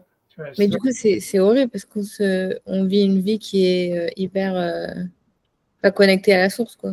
Enfin, c'est-à-dire, si, parce que là où vit le judaïsme actuellement, c'est la forme la plus basique qui existe, quoi. ouais, c'est une base, tu vois, comme tu as dit, c'est une base. Ça veut dire, l'idée, c'est que les mitzvot de la Torah, en fait, elles sont en phase avec l'organisation de l'univers. Ça veut dire, Hachem, il n'a pas donné ses mitzvot, tu comprends, ça veut dire comme ça par hasard, si tu veux. C'est pas des mitzvot comme s'il disait, je sais pas, il n'a pas choisi, on mange pas du porc, parce que comme ça, il aurait pu choisir un autre animal. Ça veut dire, tu vois, c'est parce qu'en fait, il sait que il y a quelque chose, tu vois, à des niveaux très hauts que nous, on comprend pas. Tu vois, que le fait de manger le porc, ça a une influence telle et telle chose, on peut comprendre à certains sens, etc., etc., mais ça veut dire, c'est des choses, tu vois, ça veut dire, la Torah, c'est une révélation de la prophétie, et ça veut dire, et c'est en phase avec les lois de l'univers, tu vois, avec le rôle du peuple juif, donc c'est quelque chose qui nous correspond fondamentalement. Et donc, tu vois, c'est pas que Hachem, il a demandé, tu vois, il a demandé des trucs qui sont en fait juste, tu vois, comme dire, random, tu vois, ça veut dire c'est quelque chose qui correspond à l'ordre de l'univers, etc. Mais voilà, mais si tu veux, l'idée, c'est que, comme on voit dans les patriarches, etc., ça veut dire normalement, ça veut dire à la base, si tu veux plus, ça devait être plus une guideline, tu vois, que tu vois, que quelque chose, tu vois, qui est comme ça, une force avec des punitions de Chayav Karet, Chayav Mitar, Chayav Malkout, tout ça, tu vois. Mais je vois pas en quoi c'est pas une amélioration, en fait. Parce que le guide, ça fonctionne que du temps où ils ont une névoie et qu'ils les suivent quand même. Et même à l'époque, il y a une idée de règle. Parce que oui, Sarah, enfin, Abraham, il va envoyer Yitzhak. Ok, Rivka, elle est de sa famille aussi, c'est sa cousine ou je sais pas quoi, mais parce qu'ils veulent pas se marier avec les autres. Il y a aussi une idée ils ont déjà une idée de qui est moins pire que les autres. Oui, mais c'est un choix, tu vois, c'est pas qu'on lui a dit, tu vois, par exemple, tu as la preuve, c'est que Esav, qui est un enfant aussi, lui, il dit non, je vais me marier avec des Goyades, je sais pas, il se marie avec des Goyades. Oui, mais c'est quelque chose qui lui est reproché. Oui, mais c'était pas quelque chose, tu vois, si tu veux, c'était pas un interdit pour lui de le faire. Tu vois, ça veut dire que c'est un choix, ça veut dire quelqu'un, tu vois, c'est comme si, tu vois, tu dis, ah, voilà, je vais me marier avec la fille d'un Talmid Racham. parce que moi, je suis un Talmid Chacham, et donc je me sentirais plus avec la fille d'un Talmid Chacham. Tu vois, c'est normal si tu veux, mais justement, c'est parce que c'est ton choix, donc c'est ton aspiration, et c'est quelque chose que tu sens à l'intérieur de toi, donc tu vas le faire. Tu vois, c'est pas qu'on te dit, ah non, toi, tu vas te marier avec la fille d'un rave parce que c'est comme ça, tu vois, c'est ça la différence.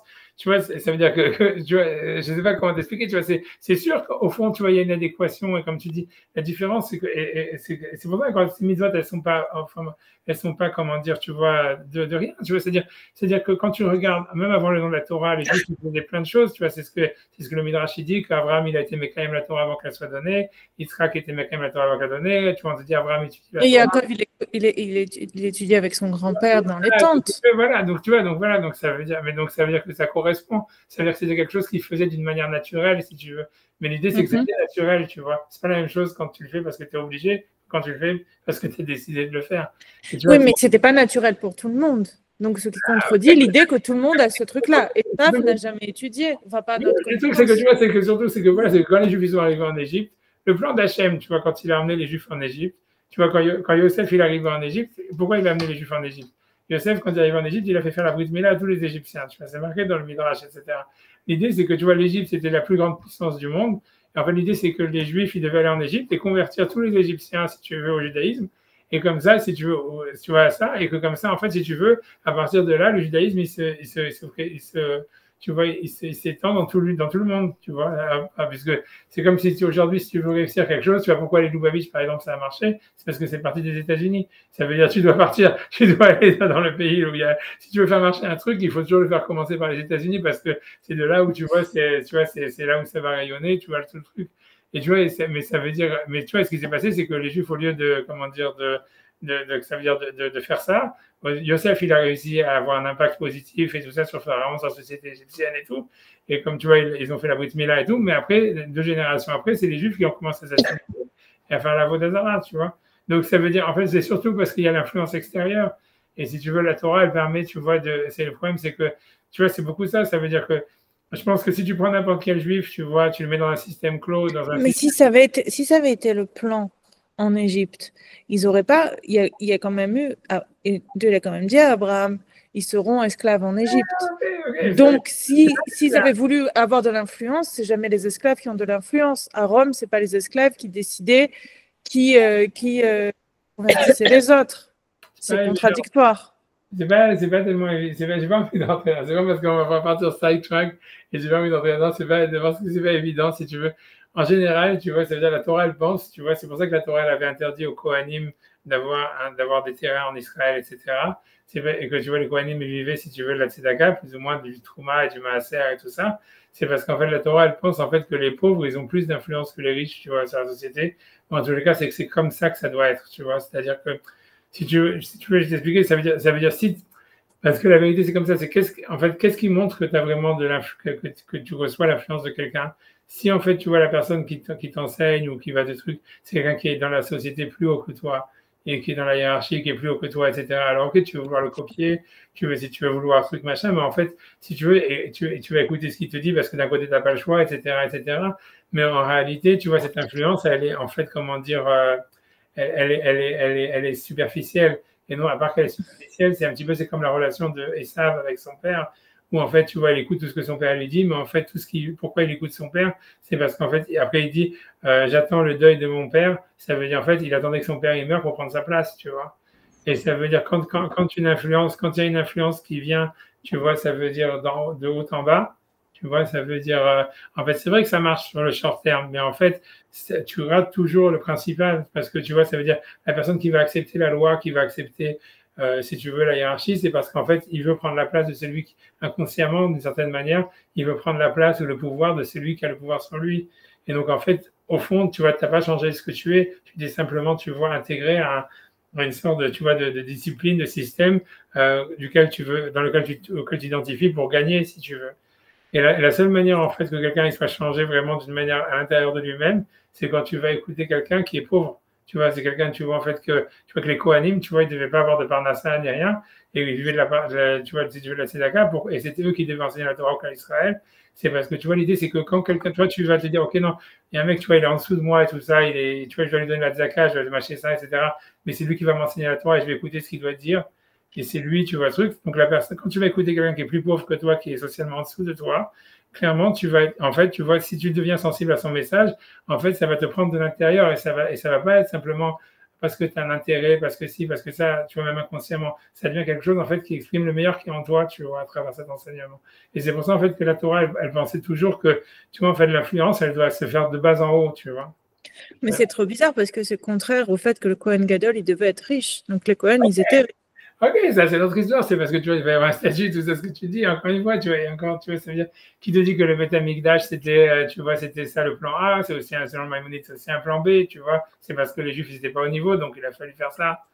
Tu vois ce que je veux dire? Ça aussi, ça fait partie du truc. Tu vois que Moshe, en fait, il était un Av Mikol Adam. Tu vois, ça veut dire que normalement, tu vois, ça veut dire qu'à la base, tu vois, si tu veux, la madrigal, c'est d'être capable de recevoir, tu vois, de cet enseignement-là, tu vois. Et après ça, tu n'es pas capable, donc tu es obligé de mettre un mec, que tu lui mets plein d'argent, que tu fais une institution, tu fais tout ça. Mais en fait, si tu veux, le système B, tu vois, que Hachem il a inventé, c'était de dire, ouais, on a un truc bicéphale, on a des Kohanim et des machins, tu vois, qui sont dans la splendeur et dans les riches. On a des Kohanim, tu vois, qui sont dans les champs et qui sont pauvres. Et comme ça, tu vois, on rééquilibre et ça permet aux gens, tu vois, de se retrouver, tu vois, parce qu'ils n'arrivent pas, en fait, les gens, ils n'arrivaient pas justement à avoir ce niveau de recevoir la Torah de ceux qui étaient plus pauvres, tu vois. Mais si tu veux, d'une certaine manière, c'était ça le plan. Ça veut dire, quand tu regardes dans la Torah, tu vois que c'est ça l'idée, tu vois, c'est comme ça, tu vois, tu vois, c'est un peu, tu vois, même, tu vois, j'ai pas un autre exemple, mais c'est un mauvais exemple, mais si tu veux, quand Abraham, il gagne la guerre contre les 5 rois, tu vois, le roi de Jérusalem, il lui propose de prendre le pouvoir sur tout Israël, et Abraham, il refuse, parce que, tu vois, et il dit, tu vois, non, je veux pas, tu vois, et quand Hachem, tu vois, quand il a gagné, il a libéré le roi de Sodome et tout ça, lui, il aurait pu prendre le pouvoir et devenir lui roi de Sodome et compagnie, il aurait pu forcer tous les gens de Sodome à, si tu veux, être religieux, être haredim, si tu veux, j'en sais rien. Tu vois, mais ils avaient dit, mais il a refusé. Tu vois, et pourquoi? Parce qu'il savait que, tu vois, c'est OK, même si il aurait fait, ça n'aurait rien changé, ça l'aurait que pourri à lui, tu vois. Donc c'est pour ça qu'il a dit non, restez vous, toi reprends tout ton truc, moi je ne veux rien avoir avec ça. Et après ça, tu vois, quand Hachem il dit OK, je vais détruire Sodome, tout ce qu'il veut faire, c'est des tfilotes. Tu veux dire, voilà, c'est de la mauvaise foi. Quand tu avais la possibilité de tout changer, c'était toi qui étais le boss. Tu vois, c'était comme Donald Trump ou j'en sais rien, ou Elon Musk et tout ça. Ça veut dire, tu vois, tu es milliardaire, tu as gagné tout, tu as tout le pouvoir, on te propose, le roi des hommes, tu fais ce que tu veux, parce que c'est venu de le libérer et tout ça. Et donc, tu sais que les mecs, c'est des Réchaïm, et donc tu aurais pu facilement changer la société parce que tu es tout en haut et tu as tout le pouvoir et tu refuses. Et après, tu dis, quand Hachem dit on va les détruire, tu dis, ah, mais non, il faut peut-être sauver les tzadikim. Tu vois, quand tu lis ça, tu peux dire, mais c'est de la super mauvaise foi de la part d'Abraham. Non, au contraire, ça veut bien dire qu'il y a des Réchaïm, mais il y a des gens qu'il faut détruire, quoi. Oui, Qui doivent disparaître. C'est ça, mais lui, tu vois, il est venu les sauver, tu vois, mais ça veut dire, il aurait pu, tu vois, puisqu'il demande, tu vois, il aurait dit en tous les cas aider à les faire, mais ça te montre surtout l'histoire que, tu vois, ça vient d'après la Torah, tu vois, ça n'a pas de sens, ça veut dire, si tu veux, c'est vraiment un super pis-aller, en fait, d'imposer une loi d'une manière, comment dire, avec une hiérarchie, tu vois, parce qu'en fait, si tu veux, être une relation, tu vois, je veux dire, comment dire, tu vois, ça veut dire vertical, quoi. Voilà, je reviens au texte que je veux. Vas-y. Je pose une question. J'ai compris ce que vous avez dit par rapport aux pauvres, etc. Mais par rapport aux esclaves en Égypte, ça veut dire. Ouais, mais d'abord, tu vois, c'est parce qu'encore une fois, c'est que quand tu regardes dans le Passouk, ça, c'est ce que tous les commentateurs disent, qu'il y a marqué, ils vont les asservir, ils vont les faire souffrir. Mais ça veut dire que ce n'était pas dit que ça devait être si grave que ça, tu vois. L'idée, c'est que normalement, c'est simplement qu'ils devaient payer un impôt, ça veut dire qu'ils devaient, mais ça ne voulait pas dire en fait qu'on allait les asservir. Et ça, c'est les Égyptiens qui ont voulu, tu vois, c'est ce qu'on dit dans si tu veux, c'est ce que Nachmanides dit, tu vois, c'est quand on dit la Shiratayam, on dit Piada Ata qui est résidu Aleem. Ça veut dire que quand Hachem, tu vois, il dit pourquoi est-ce qu'Hachem il a puni les Égyptiens en Égypte, parce qu'il a vu, parce que Hachem il avait fait un décret simplement de les asservir, mais eux ils en ont rajouté, tu vois, et ça c'était lié à la liberté de l'homme, tu vois, c'est-à-dire tu vois, c'est même les Juifs, ils ont un décret d'être en exil. Tu vois, c'était un décret mais que tu vois qu'il y a des pogroms comme il y a eu, comme les Allemands ils ont fait et tout ça, ça c'était pas écrit, tu comprends. Ça veut dire que et donc ça c'est le choix des humains d'avoir fait ça, tu vois, des Allemands, peu importe ceux qui ont fait des pogroms. Tu vois, tout ce que les Juifs ils devaient être en exil, ça veut dire voilà, t'es pas chez toi, tu payes un impôt, on peut te rejeter du pays quand tu veux, quand on veut. Mais c'est tout, tu vois, c'est pas la peine, tu vois, c'est pas que il n'y avait pas un décret comme quoi on pouvait attaquer les Juifs physiquement ou des choses comme ça, tu vois. Et ça, c'est les Goïms qui ont décidé de le faire. La même chose en Égypte, tu vois, c'est ça l'idée, tu vois. Tu vois, je commence parce que tout ça, j'ai ramené cette Gemara pour une seule truc, tu vois. ça veut dire donc tu vois qu'on te dit que donc qu'on dit que donc je reviens maintenant sur la Gemara. Donc la Gemara elle disait voilà que Hachem donc il s'amuse le dernier quart de la journée, il s'amuse avec le Léviathan. Ok. Et après on te dit à Marley tu vois ok. Après la Gemara ramène elle pose une question sur ça en disant que depuis qu'Akadosh Baruch Hu a détruit le Beth Amikdash, Hachem il s'amuse pas, etc. Puisqu'il y a marqué qu'Hachem il a créé donc il est en deuil, donc a priori il s'amuse pas avec le Léviathan. Tu vois, ça veut dire depuis la destruction du Beth Amikdash. Ça veut dire, et grosso modo, ça peut vouloir dire même pour nous. Ça veut dire depuis que le Beth Amikdash il est détruit, on n'arrive pas vraiment à être, on va dire, à trouver un sens dans le fait d'être relaxé. On va toujours se sentir coupable, etc.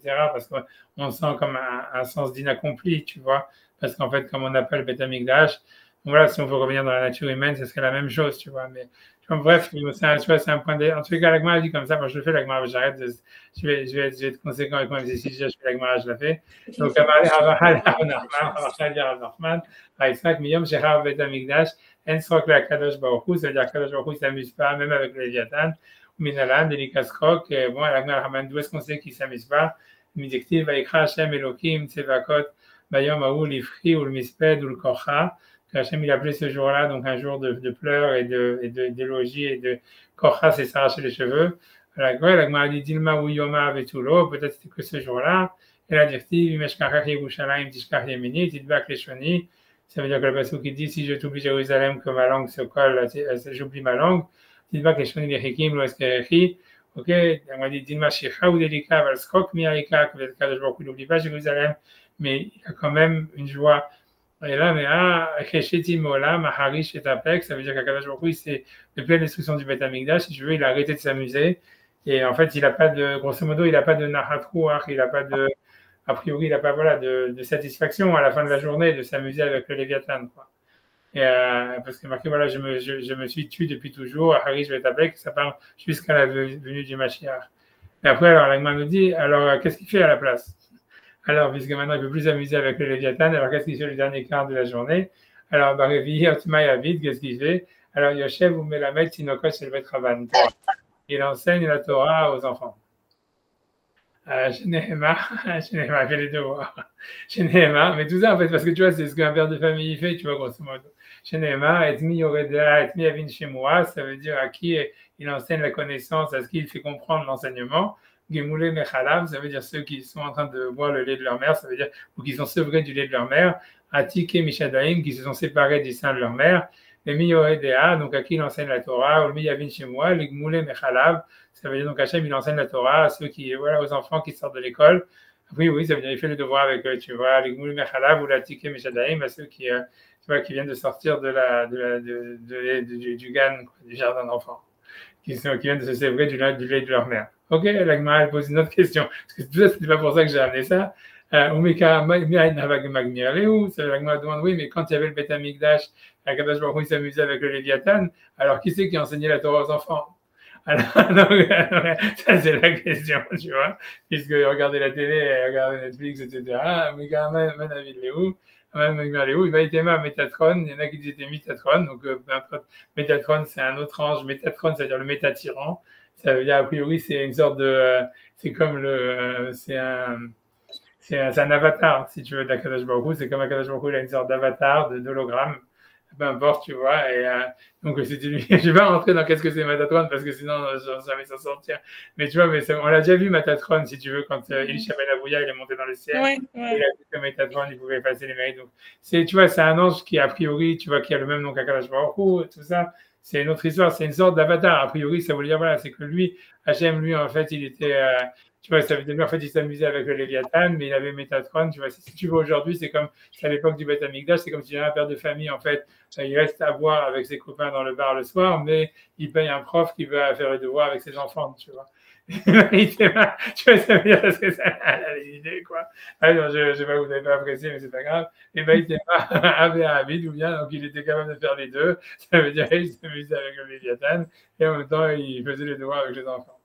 Ok, l'Agma a fait ça, mais c'est pour tout ça, pourquoi j'ai ramené ça? C'est toujours parce que l'Agma, elle dit, voilà, là, il a Mayavi. C'était pour ça la question, pour ça, c'est pour expliquer que sur Rashi, que je te dis que si on le type de Chachamim, je voulais dire que ça voulait dire ça, c'est parce que l'Agma demande, mais qu'est-ce qu'il fait la nuit alors? Alors, Ibi Tema Men et Mama.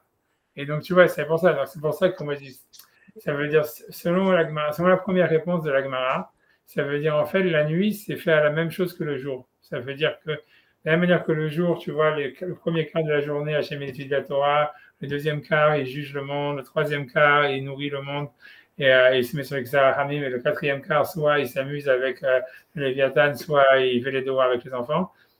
Ça veut dire, dans la nuit, c'est la même chose. Ça veut dire, la première partie de la nuit, en fait, ça veut dire, il étudie la Torah. Le deuxième quart de la nuit, en fait, il juge le monde. À Hatzot, il rentre dans le Midat HaRachamim. C'est pour ça qu'on dit, voilà, on peut faire les smichot à base de Hatzot. Et la quatrième partie de la nuit, c'est là où Hachem, tu vois, il s'amuse avec le Léviathan, où il enseigne la Torah aux enfants. Tu vois, aussi, il y a des enfants qui font les devoirs le matin. Mais tu vois, ça veut dire, voilà, ça veut dire, grosso modo, ça veut dire, voilà, ça veut dire qu'en fait, c'est une copie.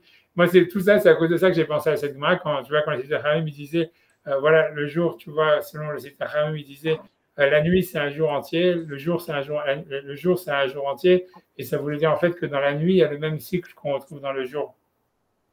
Mais tu vois, ça veut dire que dans la nuit, il y a le même cycle qu'il y aurait dans la journée, ou que la nature humaine, elle appréhende le jour. En fait, dans la nuit, il y a le même cycle, en fait.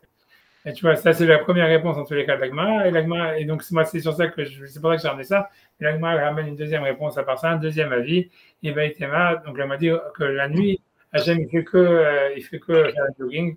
Ben, au Cheval Kérouv Kal, ça veut dire, il chevauche un Kérouv, ça veut dire un chérubin, et chez l'Ovechat, Bishmona Asar, Elef Olamot. Et il vole dans les 18 000 mondes. Voilà, donc ça, je sais pas, il fait le jogging ou j'en sais rien, parce que ça veut dire qu'il prend de la drogue, je sais pas exactement. Ça veut dire Recheb Elohim, Gibotaim, Alfi Shinan, ça veut dire le chariot d'Hachem, c'est 20 000 avec 2 000 qui manquent. Al-Dikre Shinan, ça veut dire qu'ils ne sont pas là, qui bougent, la Shenan, tu vois, donc voilà.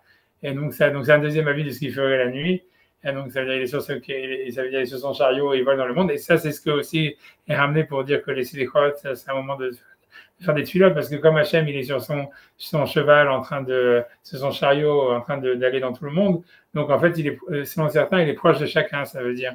Ça veut dire qu'il est proche pour écouter les tuilotes, puisqu'il est en bas dans le monde, avec son chariot, en train de tourner. Il y en a qui disent, Yoshev et Shomesh, Shem et Hayot. Et lui, il écoute les chants des animaux saints, ça veut dire des malachim qui chantent. Le jour où Hachem, il leur donne son chesed, sa bonté, voilà, Shiro Imi, et la nuit, ça veut dire, ça peut être traduit, Shiro Imi, ça veut dire réside avec moi, mais ça peut vouloir dire chanter avec moi, une tefila el chayai, tu vois, ça veut dire une fila au Dieu vivant. Je crois que ça, c'est la fin de la Gemara sur ce sujet. Ouais. Tu vois, bref. Tu vois, donc ça, c'est la fin de la Gemara. Mais tu vois ce que je veux dire? Pour moi, j'ai ramené ça à cause de ça. C'est à cause du premier Baïtema qui disait qu'en fait, que la nuit et le jour, en fait, ils ont le même cycle, en fait, et que ça serait, chacun, en fait, il serait appelé un yom à part entière, parce que chacun, en fait, il a un cycle qui est, en fait, qui lui est propre et qui, en fait, et qui est en rapport, tu vois, avec l'autre, tu vois, un truc comme ça. C'est rien. Je ne sais pas si c'est une bonne réponse pour expliquer Rashi, mais en tous les cas, selon ce que dit Sifter Hachamim, tu vois, ça, mais c'est vrai que c'est bizarre. Mais bon, je reviens voilà, j'avance. Ouais, d'accord, on fait le Rashi d'après, donc je reviens sur le Rashi. 2 secondes. Je vais fermer Sifter Hachamim. Voilà, et donc là, on reste un dernier Rashi, c'est Shanim, sur les années. Donc, on va dire les Sof Shisa Yamim. Ça veut dire à la fin des 365 jours. Donc, Sifrarina Vegavi Ayom, et un quart de journée, puisque une année, ça fait 365 et un quart. Igmeru Malchatam Yudbet Mazalot. Ça veut dire donc le soleil et la lune, ils vont terminer leur chemin dans les 12 Mazalot. Meshantim Utam qui le servent. Veishana, donc ça veut dire qu'ils les servent au soleil et à la lune. Et oui, c'est comme si les signes du zodiaque qui servent le soleil et la lune. Je ne sais pas exactement pourquoi. Et ça fait une année. Mais Chosrim ou Matrilim Pam Shnia. Et il recommence une deuxième fois. Les Savev et Galgal à tourner dans le Galgal. Donc, on dit que le Galgal, c'est à l'époque, ça veut dire, ils pensaient que ça veut dire les étoiles, elles sont fixes et c'est le Galgal, c'est une sorte c'est l'espace qui tourne et qui fait tourner les étoiles. Donc, ça veut dire qu'ils continuent à tourner dans le Galgal. Kemal Khatan Arishon, comme il le faisait avant. Et donc, ça veut dire, voilà, donc ça fait un cycle, quoi, grosso modo. Et je sais pas encore une fois qu'est-ce que Rachid vient nous apprendre avec ça, tu vois. Ça veut dire, est-ce que ça veut dire, je sais pas, en plus, pourquoi est-ce qu'il a choisi le soleil et pas la lune, quoi? Ça veut dire, parce que la lune, le cycle de la lune, c'est pas 365, c'est 354.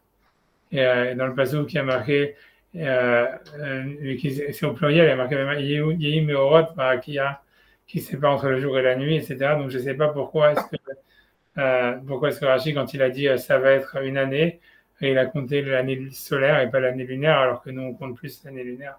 Ça aussi, je sais pas, tu vois, pourquoi est-ce que Rachid dit ça. Pourquoi l'année J'ai lunaire, compté. c'est combien de temps? Comment? Comment on sait que c'est l'année solaire là? C'est parce que c'est les 365? Ouais, l'année lunaire, c'est 354. Il y a Ah. 11 jours, ça elle veut le savoir. Il y a 11 jours, je sais pas quoi de différence entre l'année Mais, solaire et l'année lunaire. mais là, l'année solaire, il a compté une révolution complète de la Terre autour du Soleil, quoi. C'est Ouais, c'est ça ce que lui compte. Mais tu vois, pourquoi, tu vois, ça veut dire, mais je sais pas pourquoi est-ce que lui, il a compté ça. Ça veut dire, quand on dit des années, tu vois, moi, j'aurais dit, au moins, pourquoi tu cites pas les deux, tu vois, tu peux dire, puisque on voit bien que la Torah, en fait, c'est un calendrier semi-lunaire, semi-solaire, tu vois, puisqu'on essaye de tout ça. Et tu vois, parce que surtout quand il avait cité les Moadim, il a dit, ça dépend du renouveau de la lune. Mm.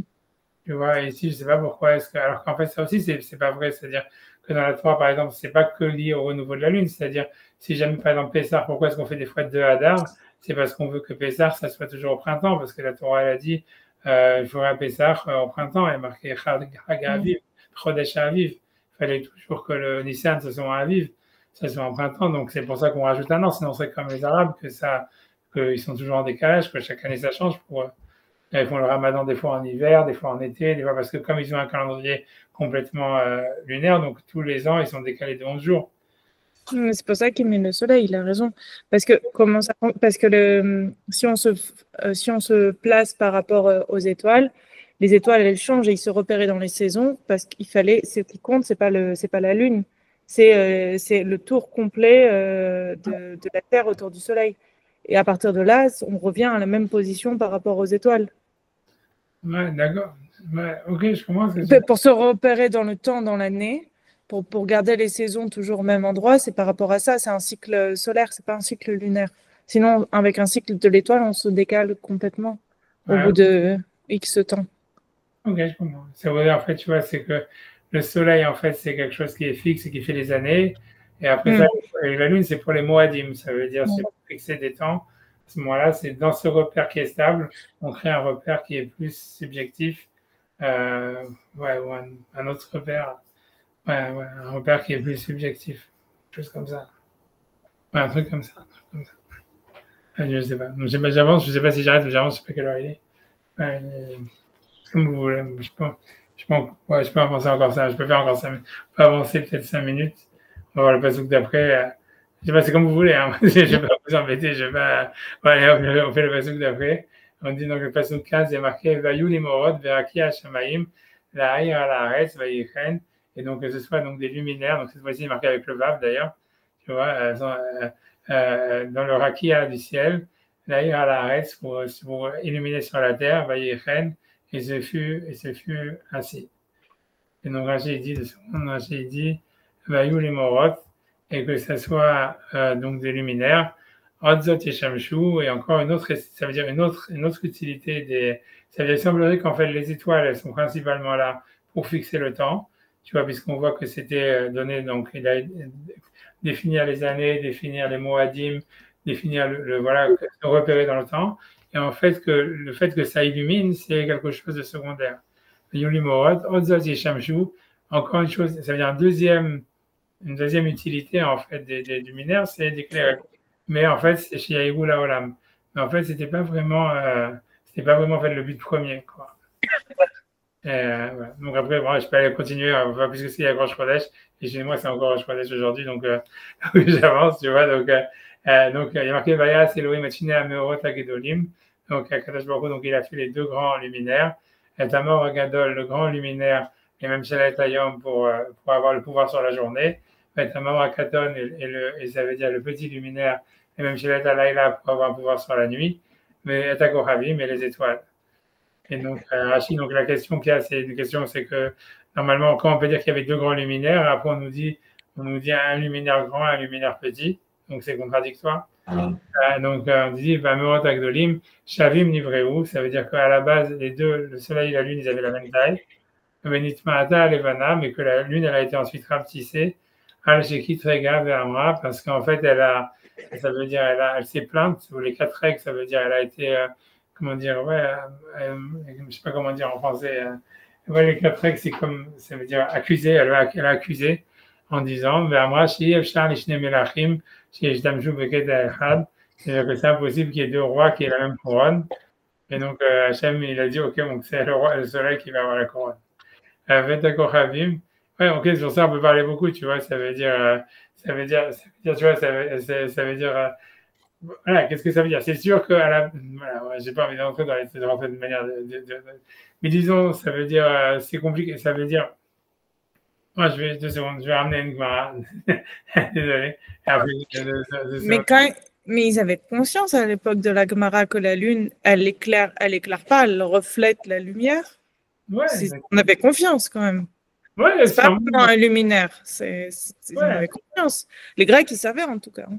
Oui, non, c'est possible, mais c'est pas ça le problème. Le problème, c'est, voilà, ok, peut-être, tu vois, c'est notre histoire, mais ça veut dire que normalement, la question, a priori, à la base, elle avait la même taille que le soleil, tu vois, c'est ce qu'on te dit. Mais tu vois, donc. Ouais, non, mais ça c'est pas possible, quoi. Pourquoi c'est pas possible? Ça veut dire. Physiquement, je veux dire, la Lune, c'est juste c'est de la roche, c'est pas la même nature, c'est pas une lumière, c'est pas une source de lumière, ça reflète la lumière. Et c'est extrêmement petit, alors que le Soleil, il fait des millions de fois plus grand que la Terre, alors que la Lune est 1000 fois plus petite. Enfin, c'est juste pas possible que la Lune ait fait la taille de la Terre. Ouais, ok. Pas de la Terre, du Soleil, tu veux dire. Du Soleil. Enfin, on se serait retrouvé, la Terre se serait retrouvée à l'intérieur de la Lune. De très trop loin. C'est toi qui connais mieux que moi. Je sais pas, honnêtement, j'en sais rien, je connais pas l'astrophysique. Non, je veux dire, je sais pas à quel point c'est possible que tu vois que, j'en sais rien, tu vois, tu peux imaginer que, je sais pas, les distances elles étaient beaucoup plus longues et que, je sais pas, la Lune a été beaucoup plus grande et donc la Terre était beaucoup plus loin ou un truc comme ça, je sais pas, tu vois, ça veut dire, ouais, j'en sais rien, si toi tu dis que c'est impossible, je sais pas. Non, à la place actuelle, c'est impossible, mais c'est surtout que c'est deux natures, le plus important, c'est aussi deux natures de trucs différents. Enfin, c'est juste un satellite, la Lune. Ouais. Un satellite de roche. Oui. C'est pas une étoile. Ça produit pas de lumière, ça reflète la lumière. Ouais, non, c'est possible, mais ça veut rien. Tu vois, ça veut dire que tu vois, c'est pas possible que tu vois, ok, mais ça dit en réalité comment dire, tu vois, qu'ils ne pouvaient pas avoir la même taille à un niveau, tu vois, à un certain moment, tu vois. Et, en tout cas, j'ai cité ici, tu vois, l'agma. Donc, je me suis ramené l'agma ici, qui est la source de Rachid. Et parce que moi, quand je connais, après ça, je vais arrêter. De toute façon, j'ai l'autre qui commence après. Donc, Rabbi Shimon, en tout cas, Rabbi Shimon ben Pazi, il dit à un mec, Rabbi Shimon ben Pazi, il dit, un mec qui va y c'est l'okim atchener meot agedolim. Donc, c'est moi dans Choulin, je sais pas la réponse de quelque part. Et donc, il a fui les deux grands astres. Avec Ativ et Amar Gadol, donc il a marqué la grande lumière. Tamar Katan et ensuite la petite lumière. Donc voilà, donc c'est une contradiction puisqu'au début ils avaient la même taille. Amra Yareach Lifnei Akadosh Baruch Hu, donc la lune elle a dit devant Akadosh Baruch Hu, Ribono Shel Olam, maître du monde, Efshar Lishnei Melachim Sheyeshtamshu Beketa Echad. Donc est-ce que c'est possible que deux rois aient la même couronne? Amarla il a répondu Lechi ou Meiti Atzmer, ça veut dire il lui a dit vas-y et amoindris-toi. Ça veut dire comme tu dis qu'il y a un seul roi, ben alors c'est toi qui va être la plus petite et c'est le soleil qui va être le roi. Alors, Amra, les Fanav, Ribono Shel Olam, elle a dit à maître du monde, où il va marti les Fanecha Davar Agun, parce que je t'ai dit quelque chose en fait de vrai, ça veut dire Amit et Tatsmi, je vais devoir m'amoindrir, ça veut dire, a priori, c'est-à-dire que l'argument, ça veut dire qu'il a l'argument de dire qu'il y a un seul roi, c'est un bon argument, puisqu'on voit qu'à la fin, c'est le soleil qui est le roi, donc il faut un seul roi, quoi, a priori. Il ne peut pas y avoir deux rois. Alors, puisqu'on voit Hachem, il est Echad et tout ça. Ah, donc, Amrala, donc il a dit, donc Hachem, il avait de la peine pour la lune, donc il a Amrala, Lechim, Meshol, Bayam ou Valaïla. Ça veut dire, va et tu vas pouvoir apparaître, et le jour et la nuit. puisqu'on voit que des fois la nuit, la lune, elle apparaît le jour et la nuit. Amrale Magabouté, des Shraga Bitiara. C'est-à-dire, quel avantage, quel intérêt d'avoir une lampe quand il fait jour? Puisque dit voilà, ça veut dire qu'elle est comme une sorte de petite lampe, alors quand il fait jour, ça sert à rien la lune. Alors Mayane, qu'est-ce que ça sert? Amrale Zilimnu Becha Israël Yamim Veshanim. Elle dit, en te consolation, je veux dire que les Juifs comptent les jours et les années par rapport à toi. Donc, ici, donc il lui dit, Amrale, elle lui a répondu à Kadosh Baruch Hu, Yomanami, Yefshar Delomanu Bet Kufota. Ça veut dire, comme on a dit, ça veut dire que même les jours, on peut pas suivre simplement la lune. C'est un soleil semi. Il faut aussi faire attention à la Tkufa, ça veut dire aux saisons. Et donc, on est obligé d'ajuster le calendrier en fonction ça veut dire en ajoutant un mois tous les 300, des Tkufot, ça veut dire des saisons. Et je dis, Vayou Leotot, tout le Moadim, Uliamim, Veshanim. Donc, on voit que donc, ça veut dire que le soleil aussi, il est pour les signes, pour les fêtes et les jours et les années. Donc, elle ne savait pas quoi faire. Donc, ça veut dire, elle n'était pas consolée. Donc, puisque même les années, on compte avec le soleil aussi. Alors, elle lui dit, Zil Likud Tzadike Bishmir. Il lui dit que les tzadikim, ils vont être appelés à ton nom. Alors, tu vois, c'est bizarre ce que ça veut dire.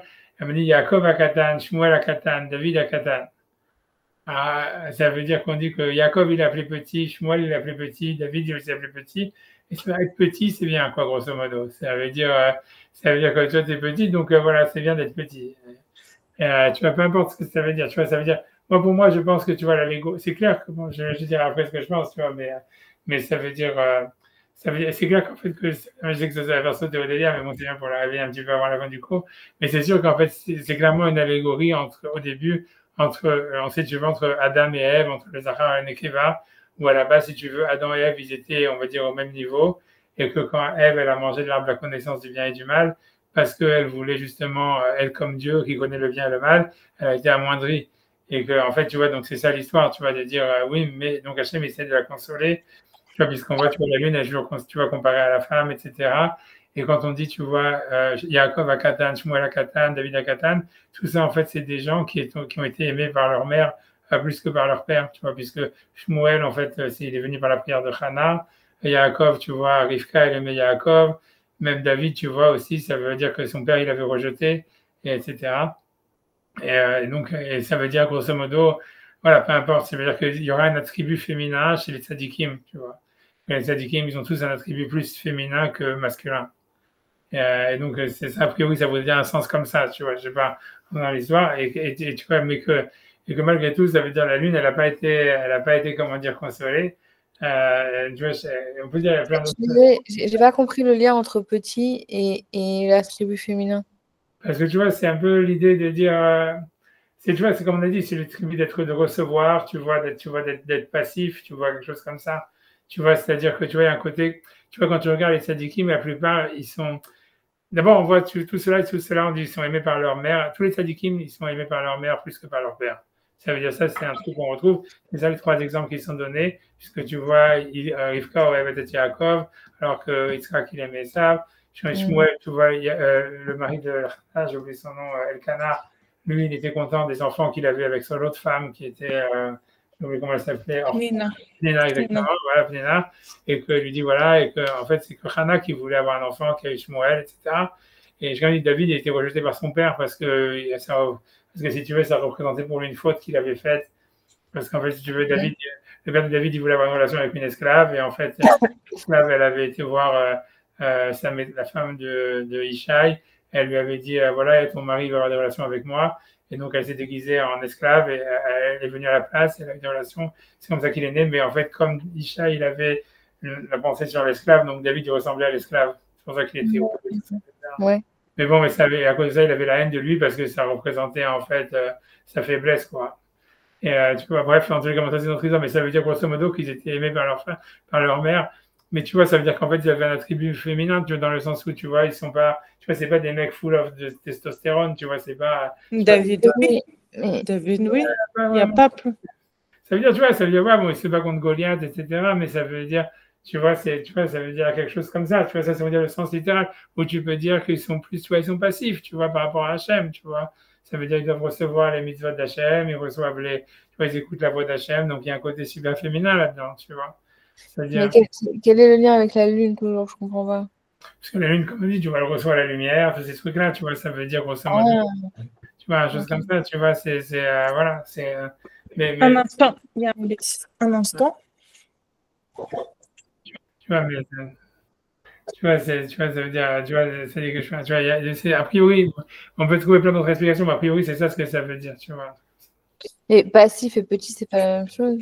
Ok, tu vois, mais c'est petit, là, ça peut vouloir dire la même chose, ça veut dire, tu vois, ouais, ça veut dire, en fait, ça veut dire que tu reçois, ça veut dire, voilà, tu te mets petit par rapport à quelqu'un qui est plus grand que toi, on va dire, un truc comme ça,